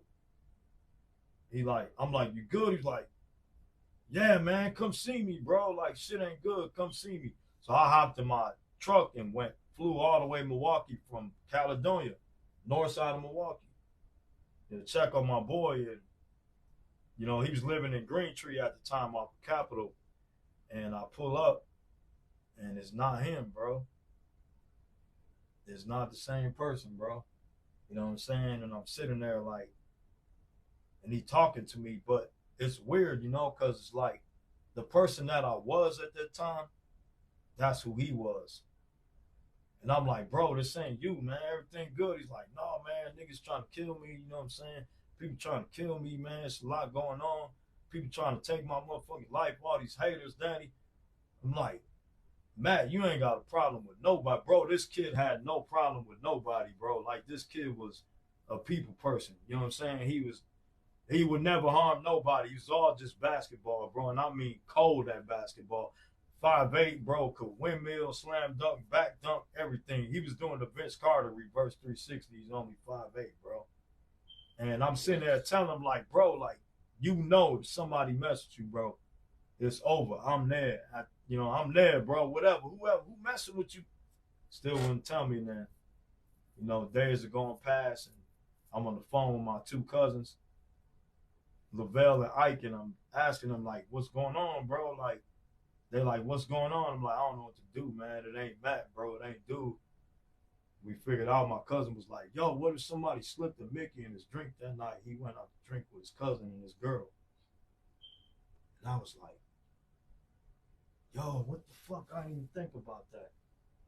So then the next day. It was just a weird change. Right. Yeah. Gotcha. So the next day he calls me. And he's like, normal, bro. And I'm like, Matt, you good? He's like, man, I love you, bro. Come see me, bro. I got to talk to you. Nobody like you, bro. Nobody comes before you. Nobody, bro. You my big brother I never had, bro. I love you, Daddy, man. Oh, my man, bro. You everything. So I went to his crib and he showed me the paperwork. He had some kind of something in the system that made him go crazy, bro. So somebody slipped him a Mickey and tried to, like, you know, you slip somebody a Mickey, sometimes they might not ever come back from that. You know what I'm saying? Yeah. And you know, everything he took was taking medication and wore off. He was good after that, but still, you know, a lot of still regular issues in life going on. And then I saw him like 5 months later. I was working for a cable company for Time Warner, you know, installing cable. And I was working so much, I never got the chance to see him. So, like, when I finally pulled up to his crib, he was standing in front. And I remember reading the paperwork on what happens, like, after that shit goes out of your system. You got to try not to get depressed because it could trigger it back, and you could, you know, lose all your senses and go crazy again. So he was like, yeah, man, you know, shit going bad. I can't find a job, bro. Like, shit going bad. Danny, I was like, hey, bro, I'll pick you up tomorrow. Call me. You know, he didn't call me, and then that week went by. It was like a Thursday, bro. It's crazy. Like, I woke up in the morning, early in the morning, bro, like 7 in the morning. It was like the angels woke me up, bro. And every day I go to work, I get mad because there's a red light everywhere, like stopping before I get to work. I'm like, damn, these red lights. Bro, every light was green that day. So then when I got to work, my guy was like, hey, bro, I gave you an easy route. You're going to do cable all around your house where you live at. I was like, what? Like, let's go. So I doing cable all around the house, which means I could go home and eat. I ain't got to go to a restaurant or nothing. I go home. Back then we had them cordless phones with the caller ID, remember? The little red button on the caller ID and the little messenger machine. And I pressed the red button to see who was calling. I heard the first call was nobody. So I ignored it and continued eating my sandwich. Then the red light went off again and I hit it, bro, and it was my cousin Isaac. And he's like, Like, Danny, call me, hurry up, bro, call me. But bro, I need you to sit down and be calm, bro. I need you to like relax when I tell you this. I don't want you to lose your mind, bro. I don't know how to say it, bro. Just call me, bro. I called him and bro, he's like, bro, I gotta tell you something. I don't know how to say it, man, bro. He's like, Matt died, bro. And bro, I just like a movie, bro. I just had the phone in my hand, the cordless phone, bro, and I dropped it. Everything was in slow motion. The phone broke. My cousin, like, cuz, man, what's going on, cuz? You good? I'm just standing there, bro. Tears came out of my eyes. Like, I wasn't even weeping, bro. Just tears was coming out of my eyes, like you just kept throwing water on my face. And all I can remember was like the last phone call from him to me telling me how he missed my face, bro. He missed seeing me because I live so far away now. I'm his big brother, and he looking at this picture of Iverson with some jewelry. There was a picture of Iverson holding jewelry like this or something with a hat on. And he was like, that's you, bro. You Ivo, bro. You look like Iverson, bro. And like ever since that day, like it just fucked me up, bro. He's 24 years old, about to turn 25. And I think from his death, bro, I learned purpose in life. I learned he was a humble ass kid, bro. And his death, when he died, that humbleness came to me. I became humble, bro. And like I said, Dave was the angel. You was angry. I was always angry, bro. Man, if you alive, like, bro was always trying to fight. I used to even get scared sometimes. Like, damn, you know, we be hooping at these courts in the hood, and I'd be like, damn, bro, gonna end up swinging off somebody. Hope they ain't got a gun or something, cause you know, and shit, man. It was always bad, bro. Like for me, like I was always trying to fight the world, bro.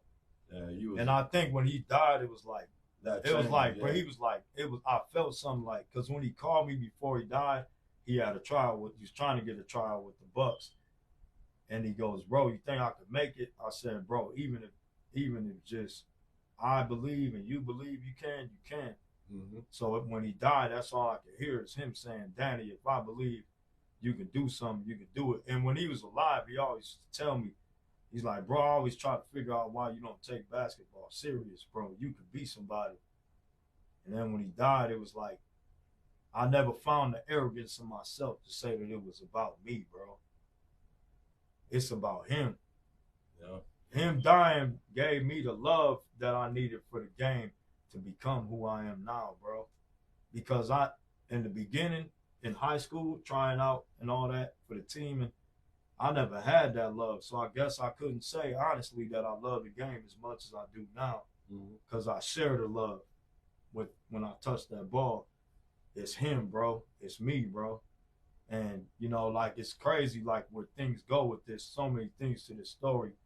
The later come out, you know, and it's gonna touch people, because I think what I'm doing to make you believe in the higher power, make you believe in God, because we just believe in what the enemy does too much, so much that we believe in letdowns more than being better people. Yeah. We accept being worse like it's something to be, and we don't know. We tearing ourselves apart. And his death changed me like that, bro.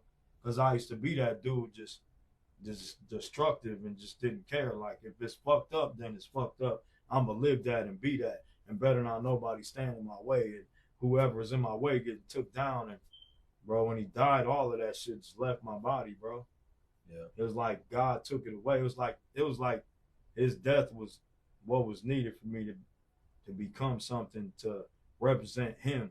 Because bro, this is like the biggest thing for me, bro, is like, I don't know if anybody ever done this, but the hardest thing is living by what I said. I stood over his casket at his wake, bro. I was the last person there to the wake, right? That's crazy. Through the doors, like a movie, feel like a movie, bro. And his mom said, sit right here next to me in the front. This open space is yours. You don't know how much you meant to my son, bro. Tore me up, bro.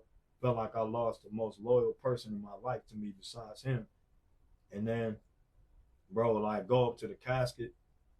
And by hearing that from his mom, I was like, bro, I owe you my life, bro. And I remember these Iversons, red toe Iverson the red question, Iverson first shoe, it's the red toe, the red and white. I bought him them shoes, bro. So he didn't have the money at the time. He was gonna pay me back later, and I told him never pay me back just for you, bro. And them shoes was in the casket, bro.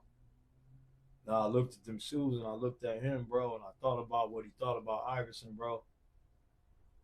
Cause my favorite player, Michael Jordan, bro. And I told him, bro, I was like, over his dead body, bro, I said, you gonna live your dreams through me, bro. The whole world gonna know who you are. And that's what the love is for the sport now for me, is his love for the game is mine, bro. That's what it is. That's what keeps me playing now, bro. Yeah. You also do it for the culture as well. Yeah, and another thing is for the culture. Like, I feel like we lost the culture of basketball. Well, like in the Jordan era of the early 90s, early 2000s, you know, shout out to all the N1 dudes, especially Skip, you know, for bringing that culture. At the time, the culture of basketball stayed alive, whether you was a pro or not. N1 cats was giving, you know, street ballers a chance. Air up there, shout out Air up there, giving street people a chance, a professor, to become somebody, bro, without having to put on an NBA jersey. I mean, like, that's what I am. I'm 48 years old and I still play like I did 20 years ago, because it's not about my body. It's not about anything. It's my mind and my heart. Which, man, y'all out here loving people. We out here loving the wrong person even. That love got to go towards something. That's where my love at. You question my love, then you don't know me. You know what I'm saying? Because I love somebody that's gone enough to give them the rest of my life. And I love the sport enough to give it the rest of my life, to inspire whoever. You know, I don't care. Like, I'm doing this because I want to do it, but because I want people to see that. Don't, you know, from the kid coming up in high school that didn't make the team, the kid that's trying to make the team, like, yo, man, just do it. Just play, man. Just keep playing and playing. You got to practice like it's no tomorrow, bro. You got to practice like that's all you can do. And I guarantee you, bro, like, you'll be shocked, like, what comes out of you. Because I was not the basketball player I am. I was good, but I wasn't who I am now after his death, bro. It, like, did something to me, bro. It came internally. Like, don't get me wrong, like, the talent-wise is already there. It was just internally in me. The passion in me, like, was it. What about hating on Iverson? That's the thing, like, and what Dave meant was, like, you know, with Iverson, and I don't want the Iverson people to take us the wrong way. When we was Iverson fans in Georgetown, big, and, you know, he came to Philadelphia, and he was kind of having this rocky start, you know what I'm saying, to the season. He was still AI. He was doing what he was doing. But me and bro kind of wasn't feeling him at the time right away. You know what I'm saying? And that's only, bro, I'm a Bulls fan. I'm a Jordan fan. Yeah. That's only because Michael Jordan, I was Michael Jordan. Nobody's before Jordan. So, like, if I liked how you play, you was secondary or third. You know what I'm saying? Like, the Bulls was my team, bro. You know, so Iverson, for a minute, like, half the season, really didn't. Well, his first NBA game, I remember him playing against the Bucks. He scored 30, and that was big to me because I was a big AI fan from Georgetown. You know what I'm saying? You know what I mean? Like, people don't know nothing, but Iverson wore this shoe, bro. You know what I'm saying? This sneaker right here, Iverson wore in Georgetown. So, you know, he was killing people in Jordans, bro, in college, bro, and at 6 feet, and I loved him, bro, in college. But the NBA was kind of hard for me to, you know, transition over. But the first game, he hit me hard, bro. I'm like, man, he here, bro. Let's go, AI. And then, like, the rest of the season, you know, I was just rooting for the Bulls. You know, I didn't care what AI was doing to nobody else. I'm like, bro, we about to win another championship. Bulls, Chicago Bulls. Yeah, you know, Jordan. Everything was Jordan, man. You know, so then I remember we was chilling at my boss's crib. Charlie, shout out Charlie Kim, the owner of US World. We at his crib. And we looking on ESPN, and AI just crossed Jordan, bro. Oh, yeah, that was crazy. And I'm like, what the just happened, bro? Like he crossed Jordan over. I'm like, yo, but yo, check this out. It's crazy because everybody that knew us called us the Iverson twins, bro. Yeah, yeah. Them niggas AI, them niggas Iverson. Even then, so like I kind of thought it was dope when he crossed Jordan, and that's when he like started slowly pulling me in. Then the 40 points or more that season, you know, scored 55 on Cleveland, 50 on Cleveland, and I was sold on Iverson a little bit, bro. And then he was cold. He was cold, bro. But this is a true story nobody knows, hearing for the first time. So 99, 99, 98, 97, 99, I'm still in the AI Kobe. I got AI and Kobe like this, bro. Kobe was my favorite players. Kobe started coming in. Kobe with the fro, bro. Number 8, we know. So, you know, I'm juggling AI and Kobe in the 2000, 2001 season started. And my brother, like earlier that summer, got his hair braided by this chick named Liz. Shout out Liz. And she was only 13, 14 years old. She put these cold braids in my brother's head. So I would always get the ball fade, you know what I'm saying? Little waves, ball fade, whatever. And this 2000, bro, like going into 2000, so I started growing my hair out to get these braids that I saw R. Kelly with in the I Wish video. Yeah. And there was like some S pattern braids or whatever. So then I finally got my hair long enough. It's February 2001. It's January, right, 2001. We in the league in the paint. And shout out Vern, my boy Vern, bro. He shout to him. He coaching the other team, and I got these braids in my hair, the S braids. And he just keeps saying, Iverson. He like, this nigga look like Iverson. But to the point where like I really like actually like AI was standing in front of you. Shout out Tito Cologne too, because Tito used to fuck with me, bro. Like, you look like Ivo, nigga. Like, you look like, I was like, bro, but I'm not trying to be Ivo. I was wearing Adidas at the time. Kobe's. We didn't even wear Iverson's shoes. So then I'm in the game. Everybody like, oh, this nigga think he AI and flipping people off. But it wasn't I was trying to be Iverson. It was just the fact that I had the braids in my hair. It was the look, the tats, you know what I'm saying? And then the features was close. So then that went on, and then carry on, you know what I'm saying? We kept getting our hair braided. AI wins the fucking MVP, bro. The year I first decided to braid my hair, bro. True story. He wins the MVP of the All-Star game, bro. Crazy. So then we even more geek because of the way his hair looked in the All-Star game.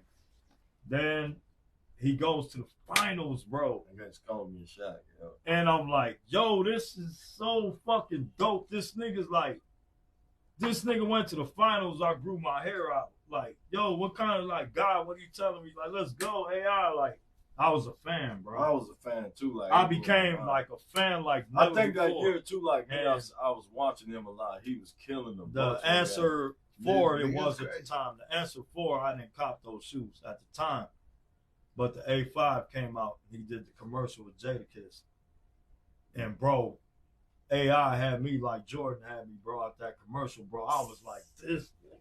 Oh, and he did. Like, nobody got Reebok commercials like Iverson, bro. Nobody. Reebok commercials go I'm crazy. sitting there, I'm like, I bought the A5. I'm watching the commercial. My son, bro, my oldest son, he's sitting there and shocked me and shocked. He loved Iverson, bro. And he only 5 years old. And we sitting there like, bro, and the Iverson shit just came upon me, bro. And that was Matt's boy, and I started wearing Iversons from 2002. I think from like 96, like me and you loved 1996. We loved 96 so much. 96 was a great year. Yeah. Jay-Z came out with Reasonable Nas. First album. Nas came out with it was written like 96 was like one of the best years. One of the best years. One of the best years ever. Hip hop, sports, music, best NBA draft. Bucks had Ray Allen, Iverson, Marbury, Kobe, and all them was in that draft. And this was crazy. Like, I think like I loved Allen Iverson so much because he did kind of symbolize like a street nigga, like hip hop. He brought the actual and I said this. I'm saying this in one of my videos. Y'all can catch it on my page about basketball and the culture. Iverson brought the culture to the game. We all learn how to play basketball playground. I don't care who you are. Yeah. If you some suburb dude that played on the garage, that's your shit. But I'm talking about us. We played on the playground in the hood. We learned how to play ball. So even Dr. J and as much as they hated AI for that street ball shit, man, Dr. J and Kareem was street hoopers, bro. Yep. All the way in New York, the Rucker, man, they started the Rucker, man. So you can never take the street ball away from us. Mark man. Jackson, and that's what like I represent now, bro. The street ball stay with me. If I never made it, I'm happy to say I'm a street baller, street hooper, because I look at it like breakdancing and b-boy and DJ and like hip hop, bro. It is it's like a form of hip hop, bro. It's like it's in you regardless how much money you make or whatever. You love it, bro. You know what I'm saying? It's a place to go. It's like bro can get in the car and have a basketball and and pull over at a basketball court anywhere that had a net on it and it just look and do a video. And that's what I do. I got videos in California like that. Man, so when people right. ask me like, why don't you have any mixtapes? Shout out Mecca Marla asked me why don't I got mixtapes, and I expressed to him like everybody got a mixtape, right? All their highlights and no fuck up, no turnovers, no nigga stripping the ball, no nigga blocking you, nothing. You just all highlights. You just cold, but we didn't see the whole game.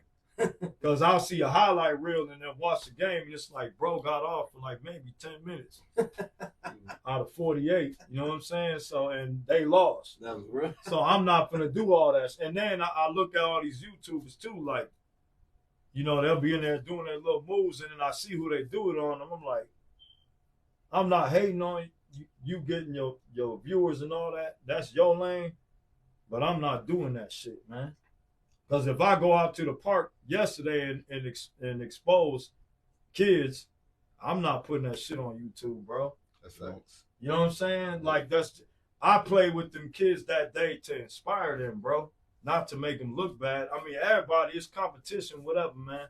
But my thing is just the culture, the love of the game. I just want you to see how much the love for the game is still there looking through me and inspire the kids that want to. It's for the kids. It's not for you old niggas, bro. Sorry, bro. Like, it's not for y'all, bro. It's for the shorties, man. I'm gonna hit you with this. When the N1 era started, how do you feel about that?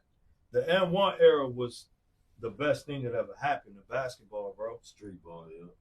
Because Were you more professional or you for me, I was never an N1 hooper, bro. Never N1. If you look at me now, I'm probably more that in my videos.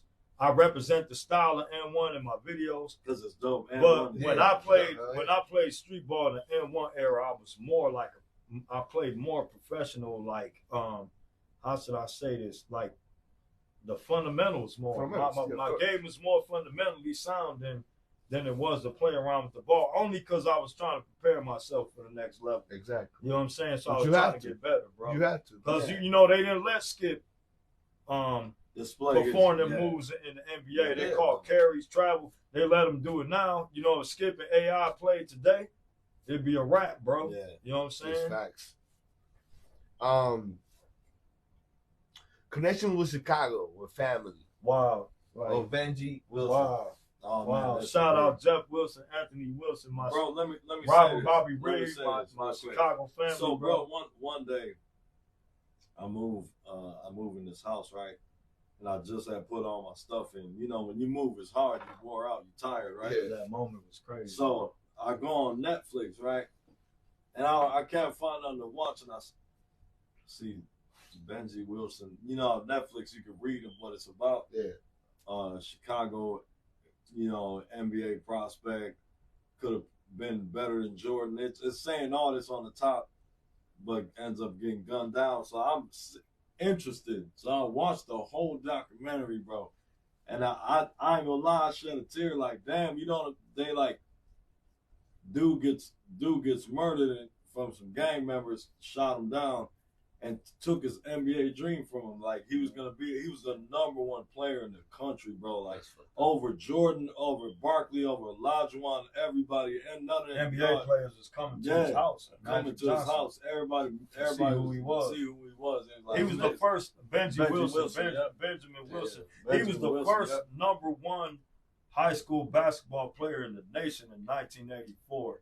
out of Chicago, bro. And me and Derrick bro, Rose wore his number. Derrick Rose So, retired his number. yeah, Simeon Derrick Rose played retired. Simeon. Yeah. Shout out Derrick Rose. Shout out Derrick Rose for doing that. But, Benji love, like, bro. what's crazy about with bro, and this would kill me, like, I like teared on that movie because dude's dreams was taken from him.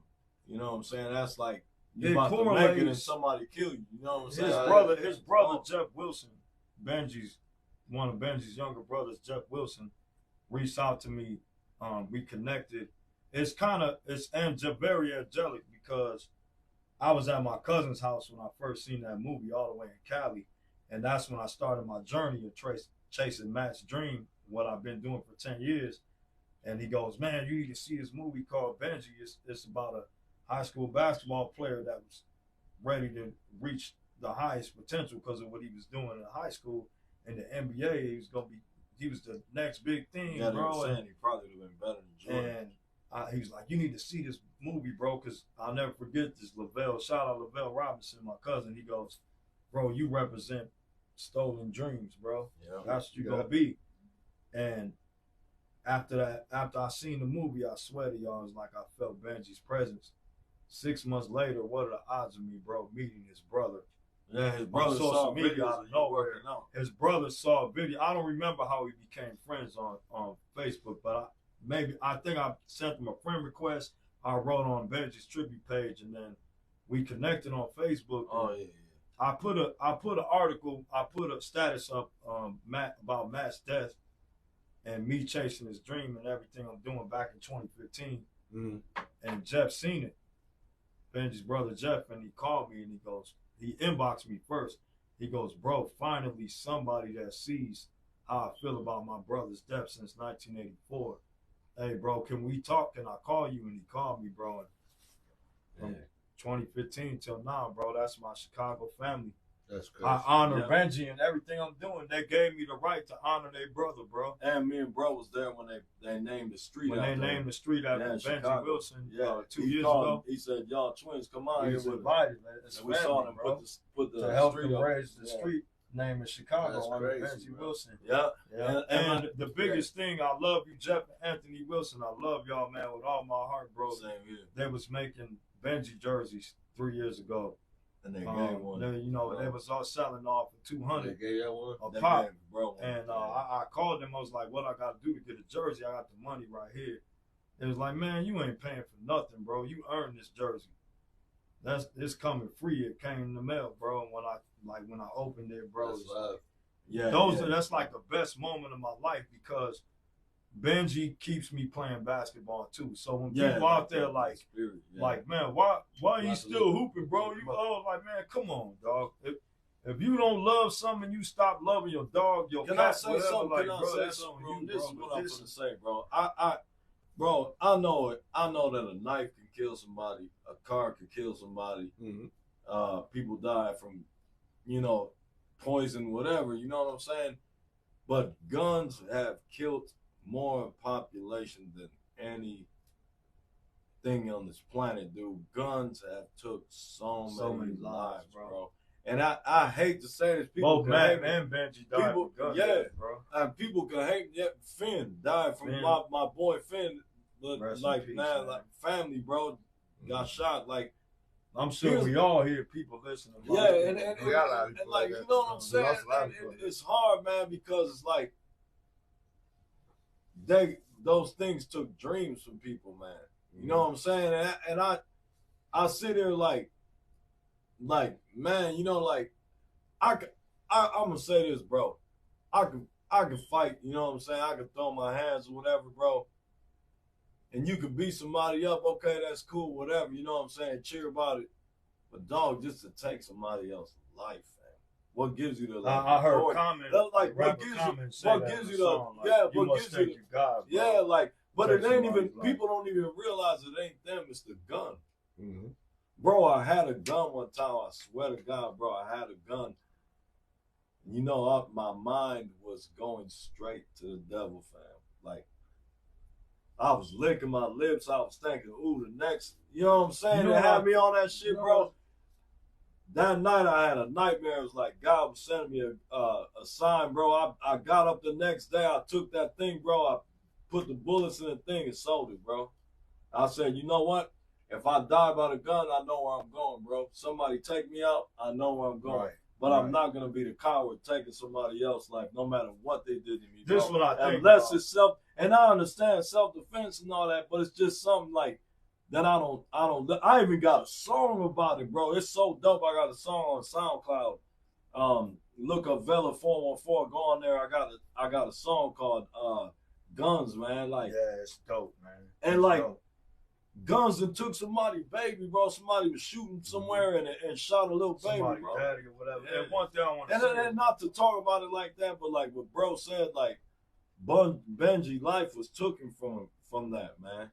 Like, but one thing I want to say here's is a guy that people could've don't been- know. But at the same time, like that's why I'm always about spread love and peace, bro. Like, How many times, like, I could have been Benji. Yeah, or me, I You could like playing ball, like me and him grew up on the basketball Yeah. court. I'm gonna keep it 100.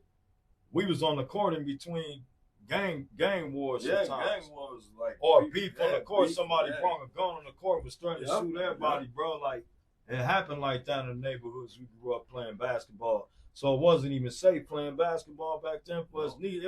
Nothing was sweet, bro. Yeah. That's the thing. Like, and like, I hate the picture that everybody paints of somebody's life, a pattern that things went that, oh, they okay, everything's okay. Man, you don't know the trauma in nobody's life. To sit there and judge somebody that what got them to where they at today, whether they a fucked up person on drugs or whatever, or a person that's just struggling with life. We don't know nothing What to they say went through. anything, bro. What they really want. And the best thing is just shut up, bro. Bro, if you I always said this, if you can't help the situation, be quiet, bro. Facts. You know what I'm saying? California hooping. We're hooping in California. Oh man, this was big. So in 2013, 14, the vision came upon me to chase my friend's dream. You know, try to get back what he lost from his death. You know, Matt never got the chance to fulfill the things that he was, you know, living for. So I was chasing that. I decided to chase it. It was risky, man, because, you know, even in my own mind, self-doubts at times, I'm not good enough to do this or it's too late.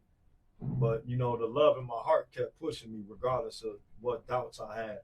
I just remember the love being there. I got to do it regardless. Whether I think I can or I can't, I got to do it. Like, I just got to do it. It don't matter. You know, like you got to pay the rent tomorrow so you have a house over your head. You got to pay it, yo, whatever. You got to do whatever you got to do to get that money, right? Mm-hmm. So I called my cousin and I'm like, yo, bro, I'm thinking about training for basketball and trying out for the Milwaukee Bucks. And he goes, hey, bro, come to Cali and train. So I was like, that's a good ass idea because, bro, you played college basketball 3-4 years and you won a championship ring. My cousin Lavelle Robinson, shout out Lavelle Robinson again. Man, it'd be the best thing is to get the training from you. So I went out there to start my journey with him, and he was going to taught me everything he learned at the professional level or collegiate level, because that's the closest to pro. You know what I'm saying? So, and me, then again, y'all, this is for constructive criticism and breaking that punk ass, weak ass ego. My cousin is 4 years younger than me, 3-4 years younger than me, and I'm taking lessons from him. You know what I'm saying? Like, it was times in my age, I probably thought I was better than him because I was older. That ain't got nothing to do with it. It's experience, right? Mm-hmm. I never experienced what he did. So out of respect, I took the acknowledgement given to him, you know what I'm saying, to transcend something in me. And when I came to him with it and we sat down in his living room in California and Fresno, we sit in the living room in his crib, bro. And he telling me 2014, he telling me like, bro, I couldn't wait for you to come to me with this, bro. I saw so many things in your game, bro. I'm like, bro, pick me, like, dissect me like a frog. You know what I'm saying? Like, whatever, like, bro, he dissected me that whole summer, bro. He took every weakness and put it in me, made it my strength. Yeah. And then I learned that to work on the weaknesses instead of the strengths. Everything I can't do today, don't quit training until I got it tomorrow or the next day. Then go to the next and to the next. So the Cali experience the Cali experience made Rocky Vela Jr.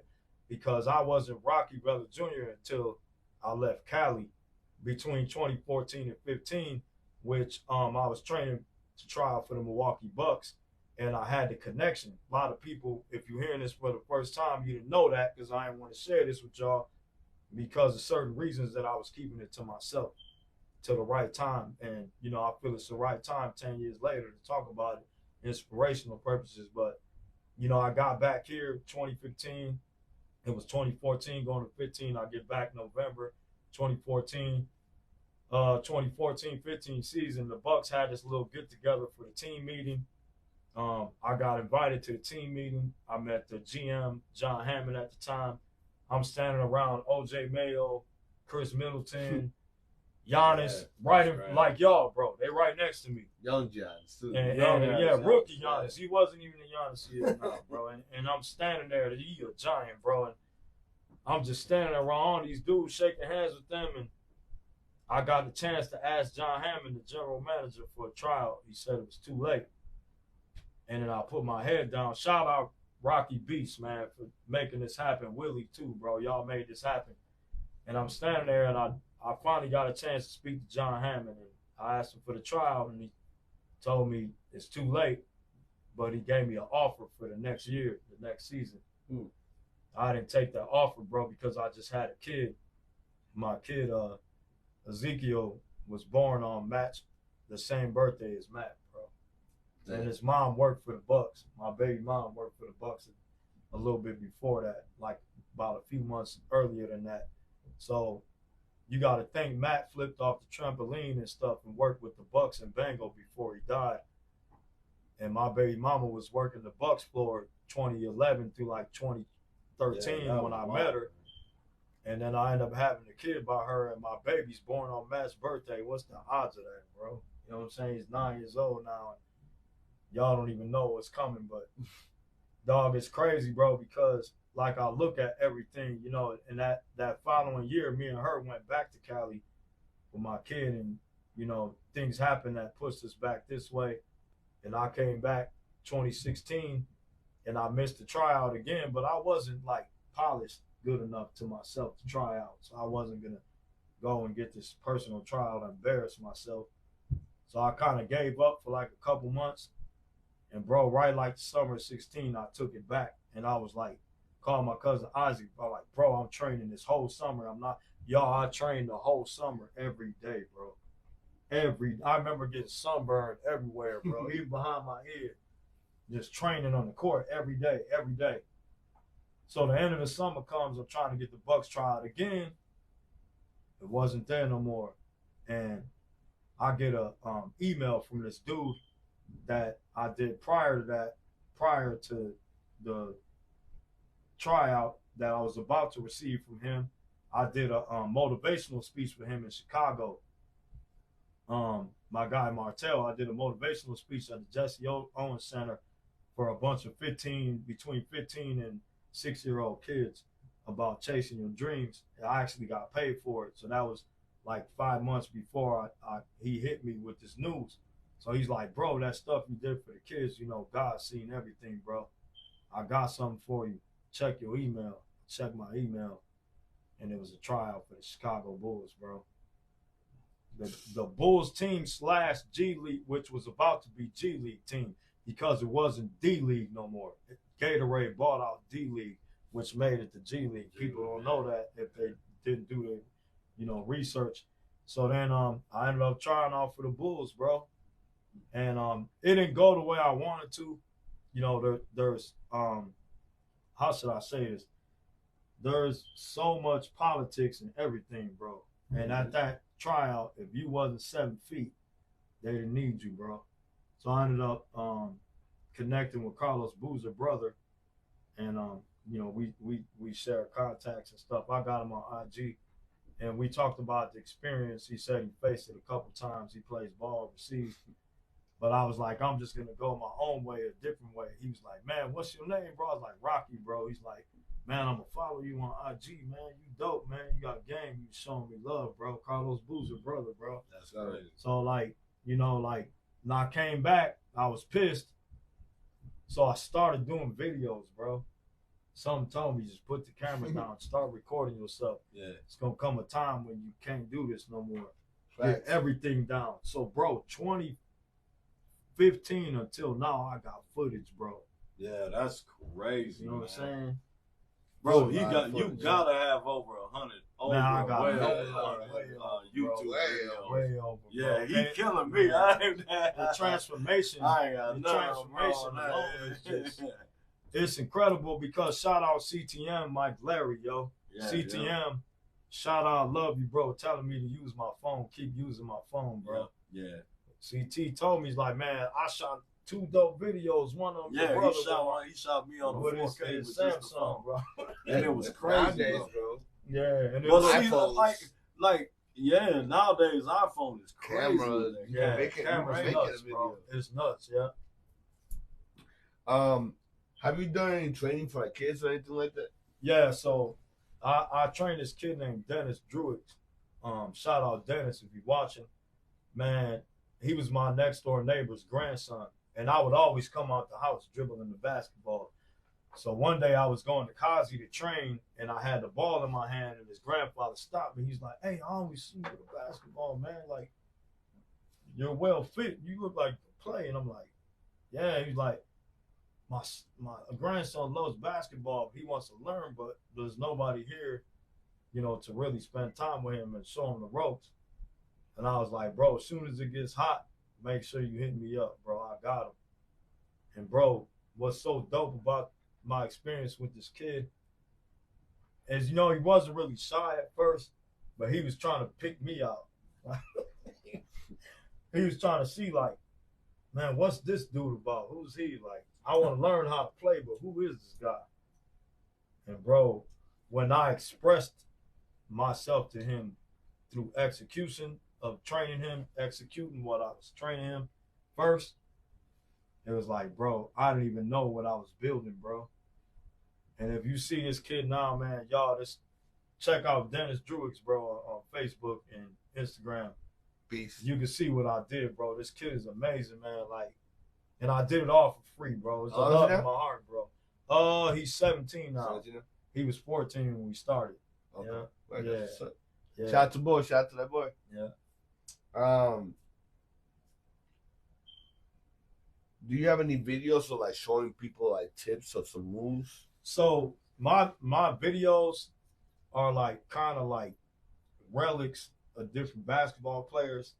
You'll see Kyrie, you'll see AI, you'll see Michael Jordan, you'll see Derrick Rose, you'll see implements Kenny Anderson, all kinds of ball handlers, all kinds of finesse basketball players, Kobe, Vince Carter.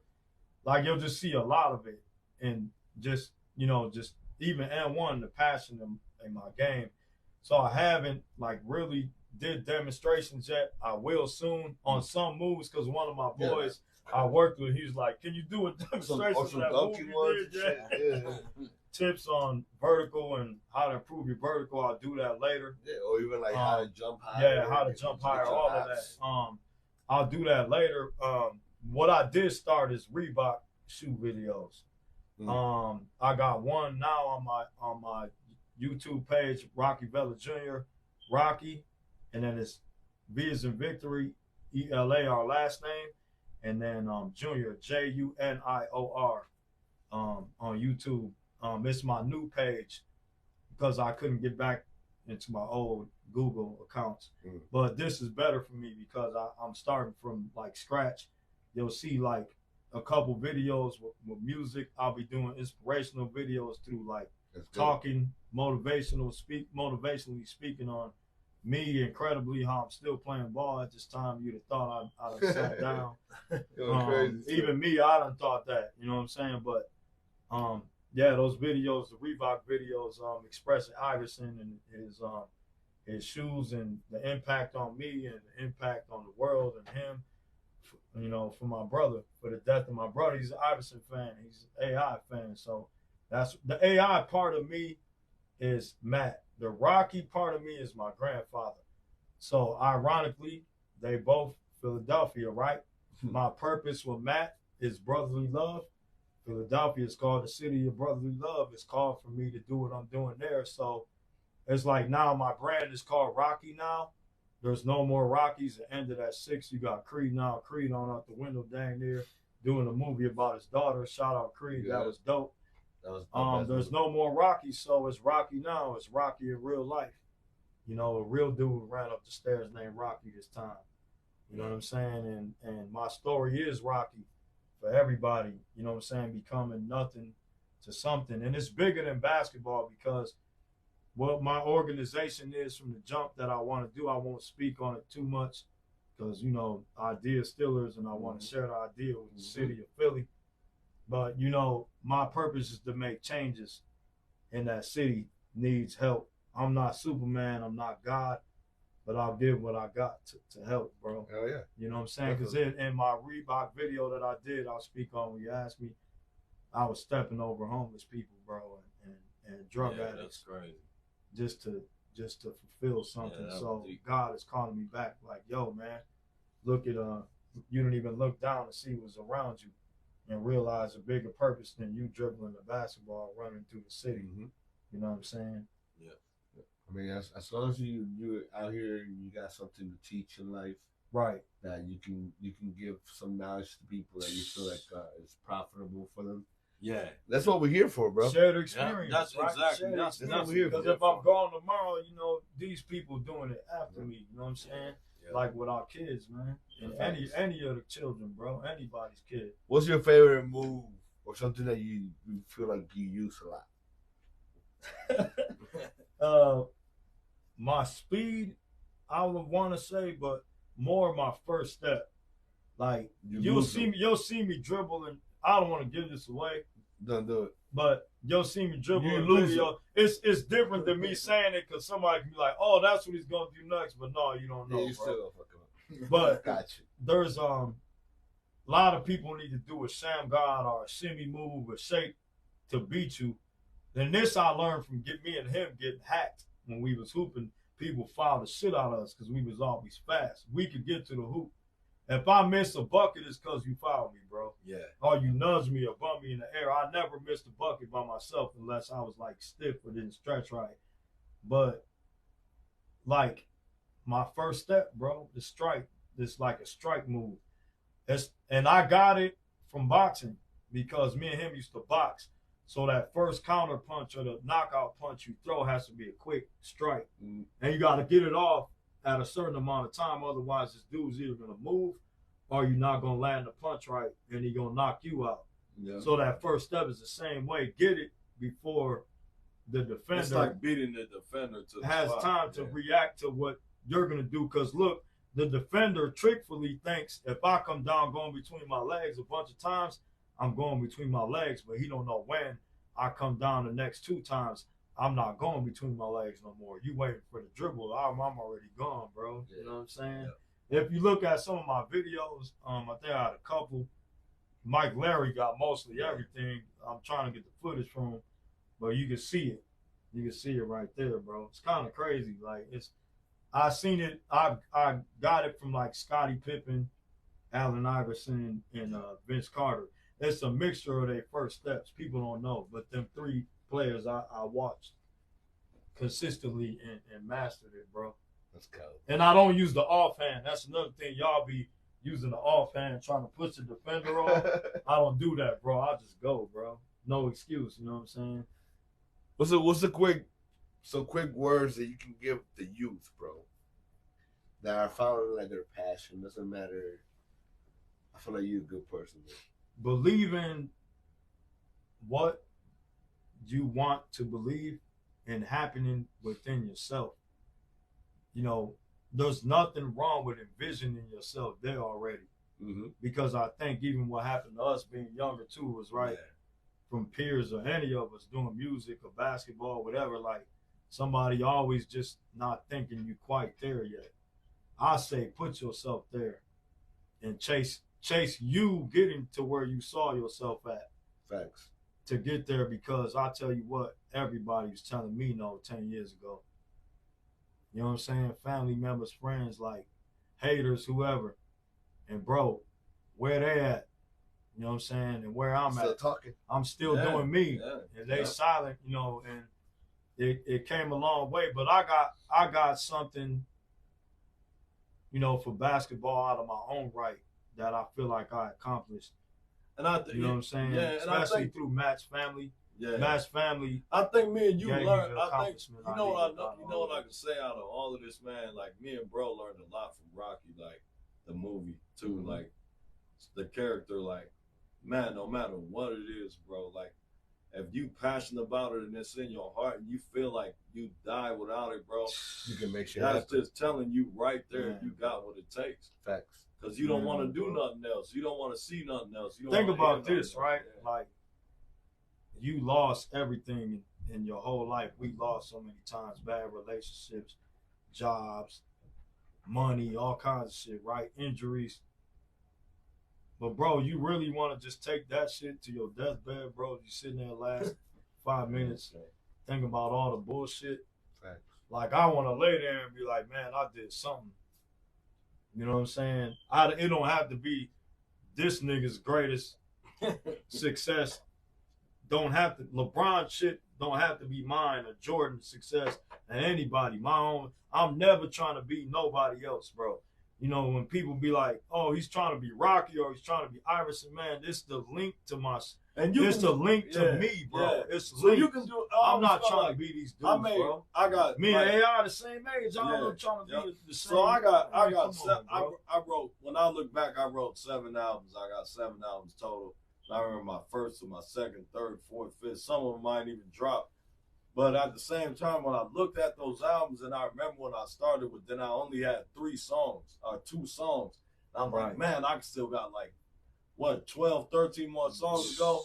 And you're thinking at the time you're recording every song, it might, one day I'll record 2, then I got to go to work, then I come back that next week on that next Tuesday, record another 2. That's how I was doing it. So it took me like maybe 2 months. But when I was all done, bro, and it was mixed down and it was finished, and I could sit there and listen, and even though I could critique myself, and we're our own worst critics. Mm-hmm. We might be like, damn, I could have did a background there or something like. But sometimes it just makes you feel like man, maybe that was, you know, I look back sometimes and I'll be like, damn, I gave it my best. No matter what it is, and I could still listen to that. I got like so many songs on hard drives on all my albums, and I can go back and listen, even the songs that I thought weren't good enough or whatever. But man, you got to remember, man, those are moments. Even you and like recording some of your songs, bro. Like we completed that moment. You went in there with a task from the first minute you started to the last minute you ended at the studio. Whether it was 20 minutes to an hour, 2 hours, you were there, and you took it home, and you was like, yeah. You know, you did it, bro. What I do. Yeah. You did it your way. You did it the way you. And somebody could say it ain't good enough. Somebody could tell me my song ain't good enough. Or they could tell me it's whack or whatever. But dude, I'm the one that went through with it. I'm the one that believed in it, the faith to even take the chance to complete something like that. Facts. Well, all right, bro. What about ads on for Reebok? The ad for Reebok is the biggest thing, man. Like, I'm sharing this with y'all for the first time, people on Facebook. Some people know, you know what I'm saying? A lot of people don't. The ad for Reebok is a video I did 2 years ago, 2022. Me and my brother drove out to Philadelphia and decided to shoot a Rocky video. And I did it in some Allen Iverson Reebok shoes, which were basically based on the Philadelphia Eagles at the time. The shoe was based on the Eagles, so it was the Philadelphia Eagles colorway representing the city. So I decided to use those shoes to run through Philly. You know, with my name being passed on to me from my grandfather and his inspiration by Rocky Marciano, and me and him with Rocky Balboa, I just decided to like finally like do something that was in my heart as a kid. And then, you know, I did it, and I reached out to Reebok. At the time we finished the video, it was finally sent back to me from my cousin Mateo. Shout out Mateo.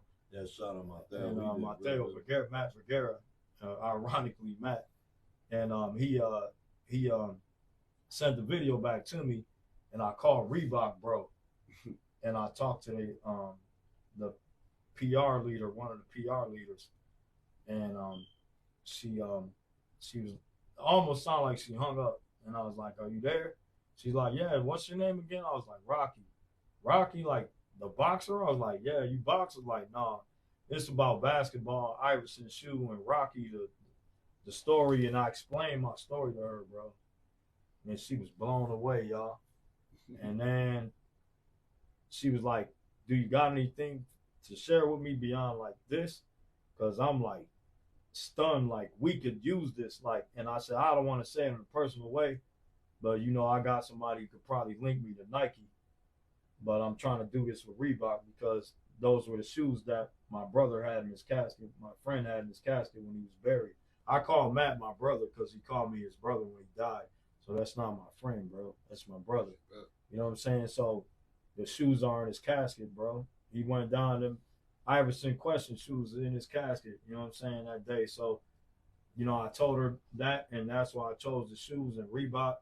I sent her the video, man. She sent it to their PR team. And the reason why they didn't hit me back is because of me. So y'all know this too. I sent them a letter and I said that I didn't want to do anything with that video. They were going to use the video and then hit me back to do another video based on another Iverson sneaker, she said. But I didn't want to do that.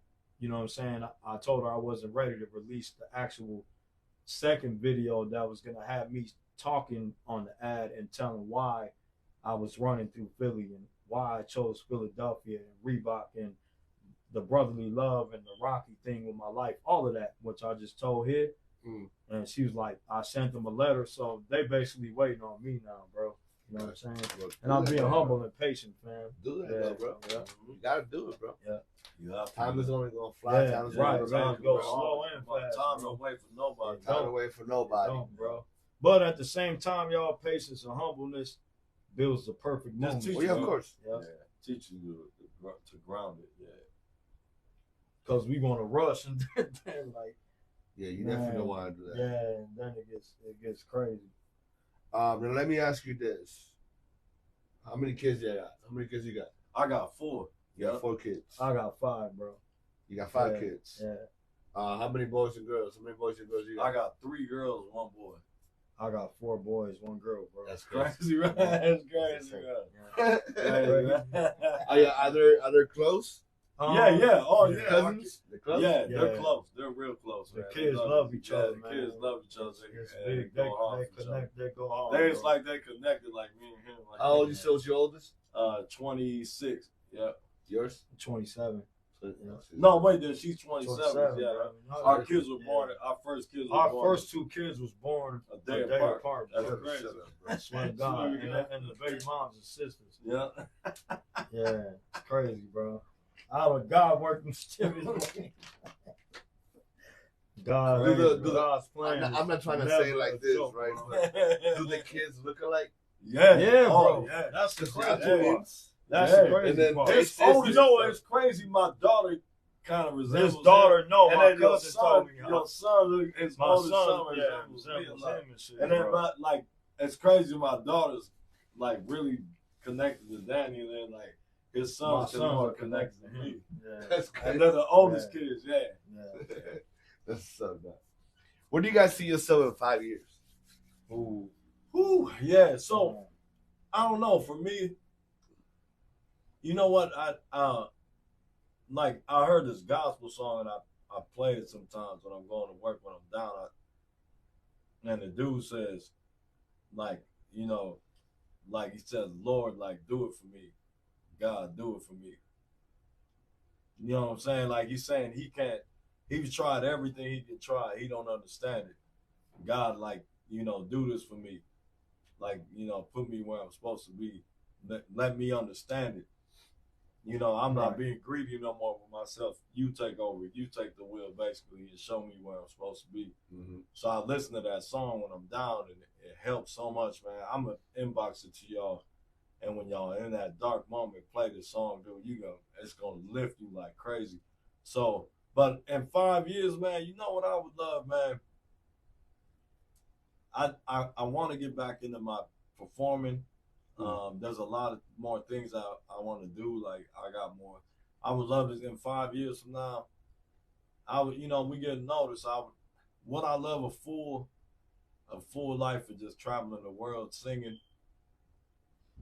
That's all of our more dreams. experience. That's more experience. All of our dreams, right? Most people's dreams would be big, but I'll be happy with this, bro. Gotcha. Same, I sell cars now. I sell cars at City Jeep in Brookfield and Milwaukee. Anybody looking for a car, Hit them up. Hit them up for that. Come see me. You know what I'm saying?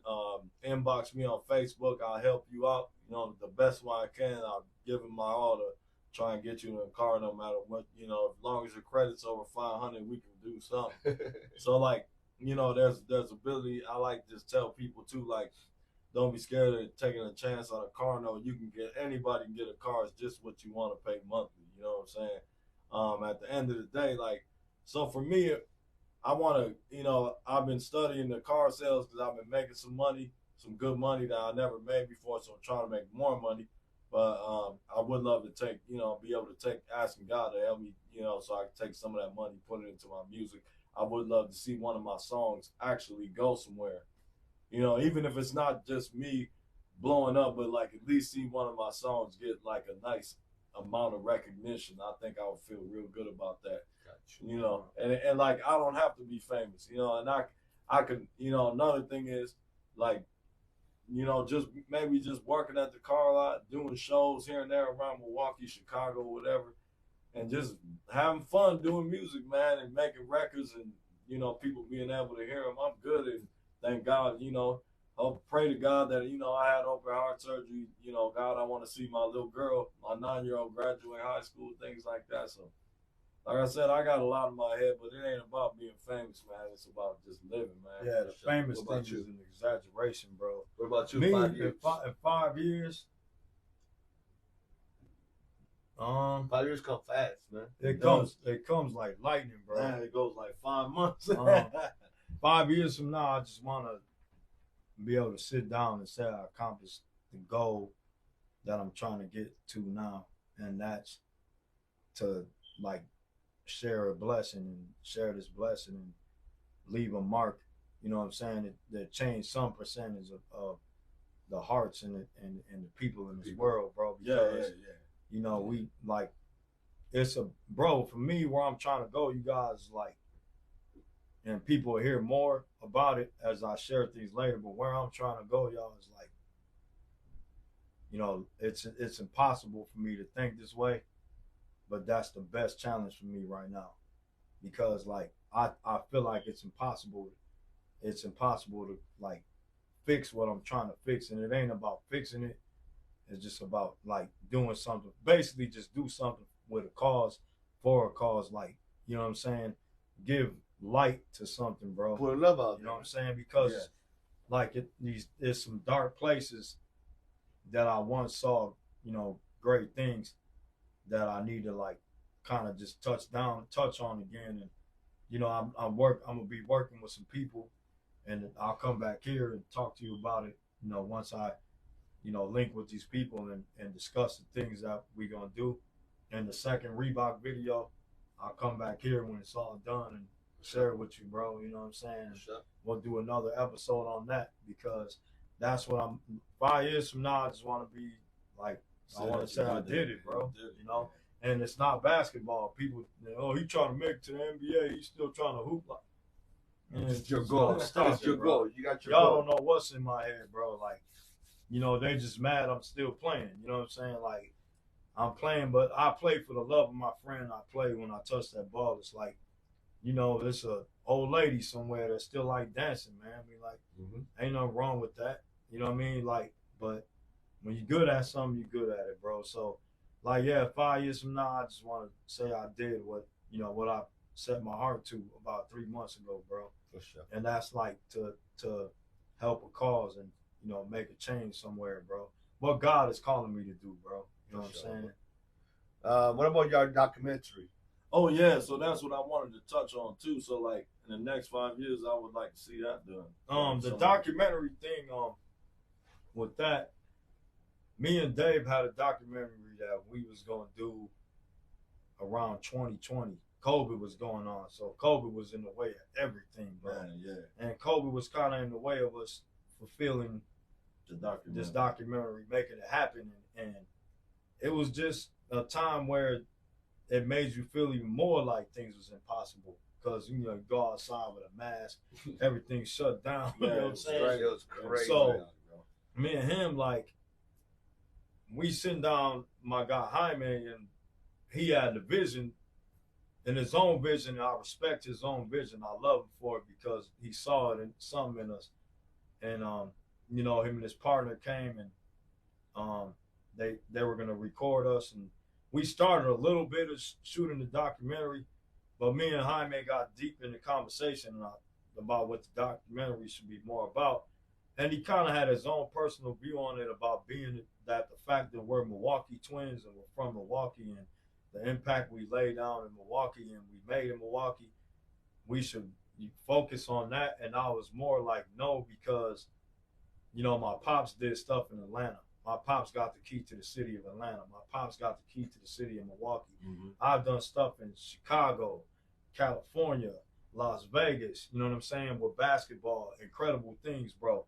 I've done stuff everywhere, bro, than just Milwaukee. Shared ventures in the last 10 years, 15 years of my life, and just more places, Atlanta, more places than just Milwaukee. Mm-hmm. So I can't make it a Milwaukee documentary, bro. Facts. Like this documentary that we plan to do is to touch the world, bro. To touch for everybody, and that's I don't want a documentary that just says the Milwaukee Twins, because then who's related to it? It's just Milwaukee people gonna sit there and be like, oh, that was dope, but I got the Milwaukee love, cool, whatever. But I had experiences in other places.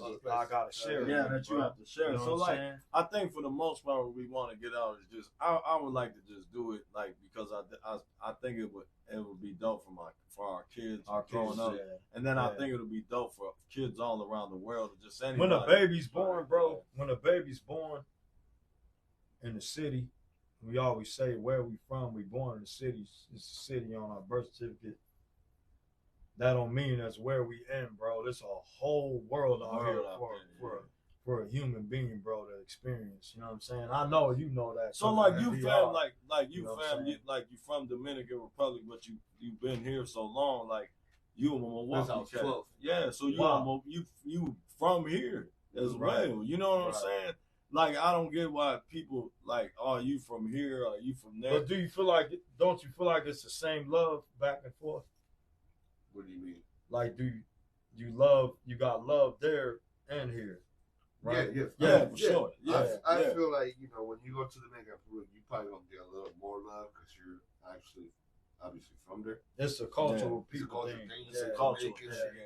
Yeah. But like when you come here, you got the people who do love you, people who don't love you. Yeah. And obviously over there it's like that too. Yeah. Oh yeah. It's less. It's a little less. Yeah. You know what? A lot of people don't believe me when I say that.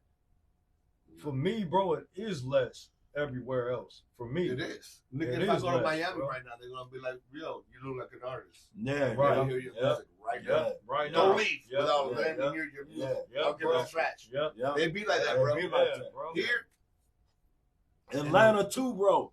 You go to Atlanta, they show you. Even New York, dog. I went to New Jersey and New York. I went to New Jersey and sang at this Neo Soul Lounge, and I was blowing, bro. Like I never got love like that in my life. Like, bro, I'm not saying people here ain't never showed me love. I can't say following you on social media. Yeah, I can't say that people in Milwaukee if I said that people in Milwaukee never showed me love, I'd be lying because when I was doing those shows, it's mad love. I got a lot of love. Plenty love when we were doing those shows, I was getting a lot of love. So like, I'm just like this, man. You can. One thing I had to learn as an artist, it's fake love in your face. As an artist, I always wanted everybody to love me. I remember my wife used to tell me that not everybody gonna like your shit. Mm-hmm. She said supposed to. So she said not for everybody. You just have to do it 100% for the people who do love it. Right. Remember, they're watching. You know what I'm saying? And it's true. So and I learned that in myself over time. Like, man, I can't expect. It might be somebody saying this person's better than Dave or that person's better than Dave. That's you entitled to your own opinion. But I do got some people who love my shit and might think I'm the best artist in the city or whoever. It's just we ain't in control of what people feel or how they think about something. We got no control over that. But we do have control over ourselves and what we want to, write and put out and what song we want to do, what type of song we want. That's why I think it, like I said, it's the identity thing for yourself is the biggest thing. Like Gabe, my guy Gabe would always shout out Gabe, shout out Gabriel, man. Gabriel Alkowski, one of my producers. He would tell me, bro, no matter what, put your content out. Yeah. They like it or not, bro, just put. And sometimes I don't want to get on social media or anything and say something to hurt somebody's feelings. That's just not my nature. But then sometimes people be going so crazy and make you want to say something. I'm not like I said, there's no competition.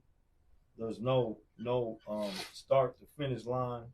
You know what I'm saying? There's no lane I'm in with somebody where I'm trying to beat somebody out. I'm just in my whatever you do, I support it, bro. Mm-hmm. You got love for me, I got love for you. I support it 100%. Like, and then another thing I want to shout out my people in Virginia, Taylor Paul, Mama Iverson, Chad Markle, like my people from Virginia. You know what I'm saying?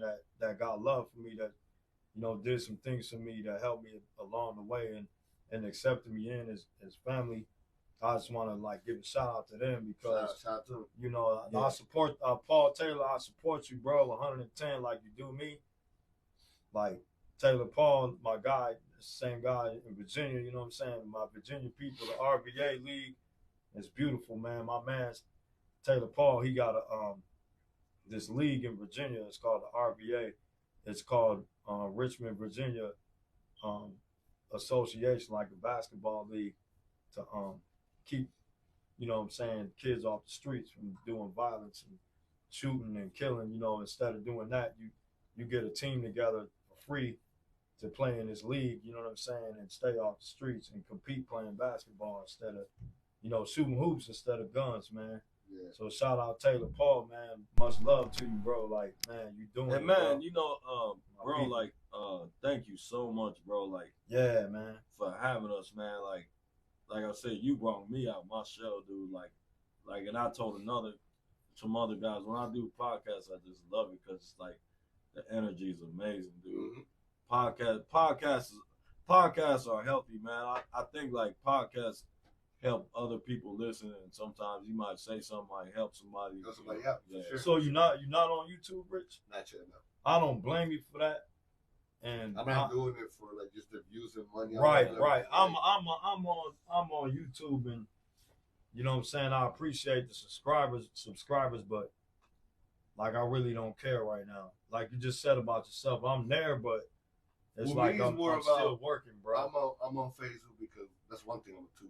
I'm trying to build up with the community here. Right. I could be on Instagram trying to get the world, but now I'm trying to focus just on the people. Right. Then eventually I move out to the global, YouTube, or this shit. But then everybody who I got here that is like my fans or the people who show me love, they're gonna move to YouTube because they love me, right? No matter what. Right. So now I'm just building up that crowd. We're gonna and dude, you got your setup is dope. So all of your episodes on Facebook, then. I will say this, man. If you an artist or an artist, whatever it is you do in the city, man, reach out to this man. He doing big things. He's got a nice looking podcast. It's beautiful. It looks good. He's got top of the line equipment. This is for real, y'all. You know what I'm saying? For me to y'all, this, get with Rich Toons, man. You trying to, you know what I'm saying? You trying to do something out here, man. Get with him like this man's real, man. He's, this cats like this open up the door for us, man. You know what I'm saying? Help us. Hey, this is inspirational too. Yeah, man. And motivating, bro. It's like big, you opening up my portal. You know what I'm saying, bro? Like, and I appreciate that 1,000%, fam. And we happy to share everything with you because there's a lot of stuff we share today that we have not even on my own platform. Yeah, me neither. I haven't posted. Check this out. I'm gonna hit you with the last question. Okay. the last question is, who's the person that most motivates you when you're feeling down? Like, who's that one person that tells you, man, you that nigga, get up and do your thing? I'm gonna go with Benji's brother, my brother Jeff Wilson out in Chicago, man. I'm gonna go with Jeff Wilson, man, on that one. Benji's brother. At the end Jeff of the Wilson, day, man. Amazing dude, man. I gotta say my wife, and it, like my wife is if I'm That's dope. Bro. if I'm getting up to do something like dope and it makes sense and it's we gonna go 110 on it and we got a vision for it and it's gonna work, man. She behind it all the way, bro.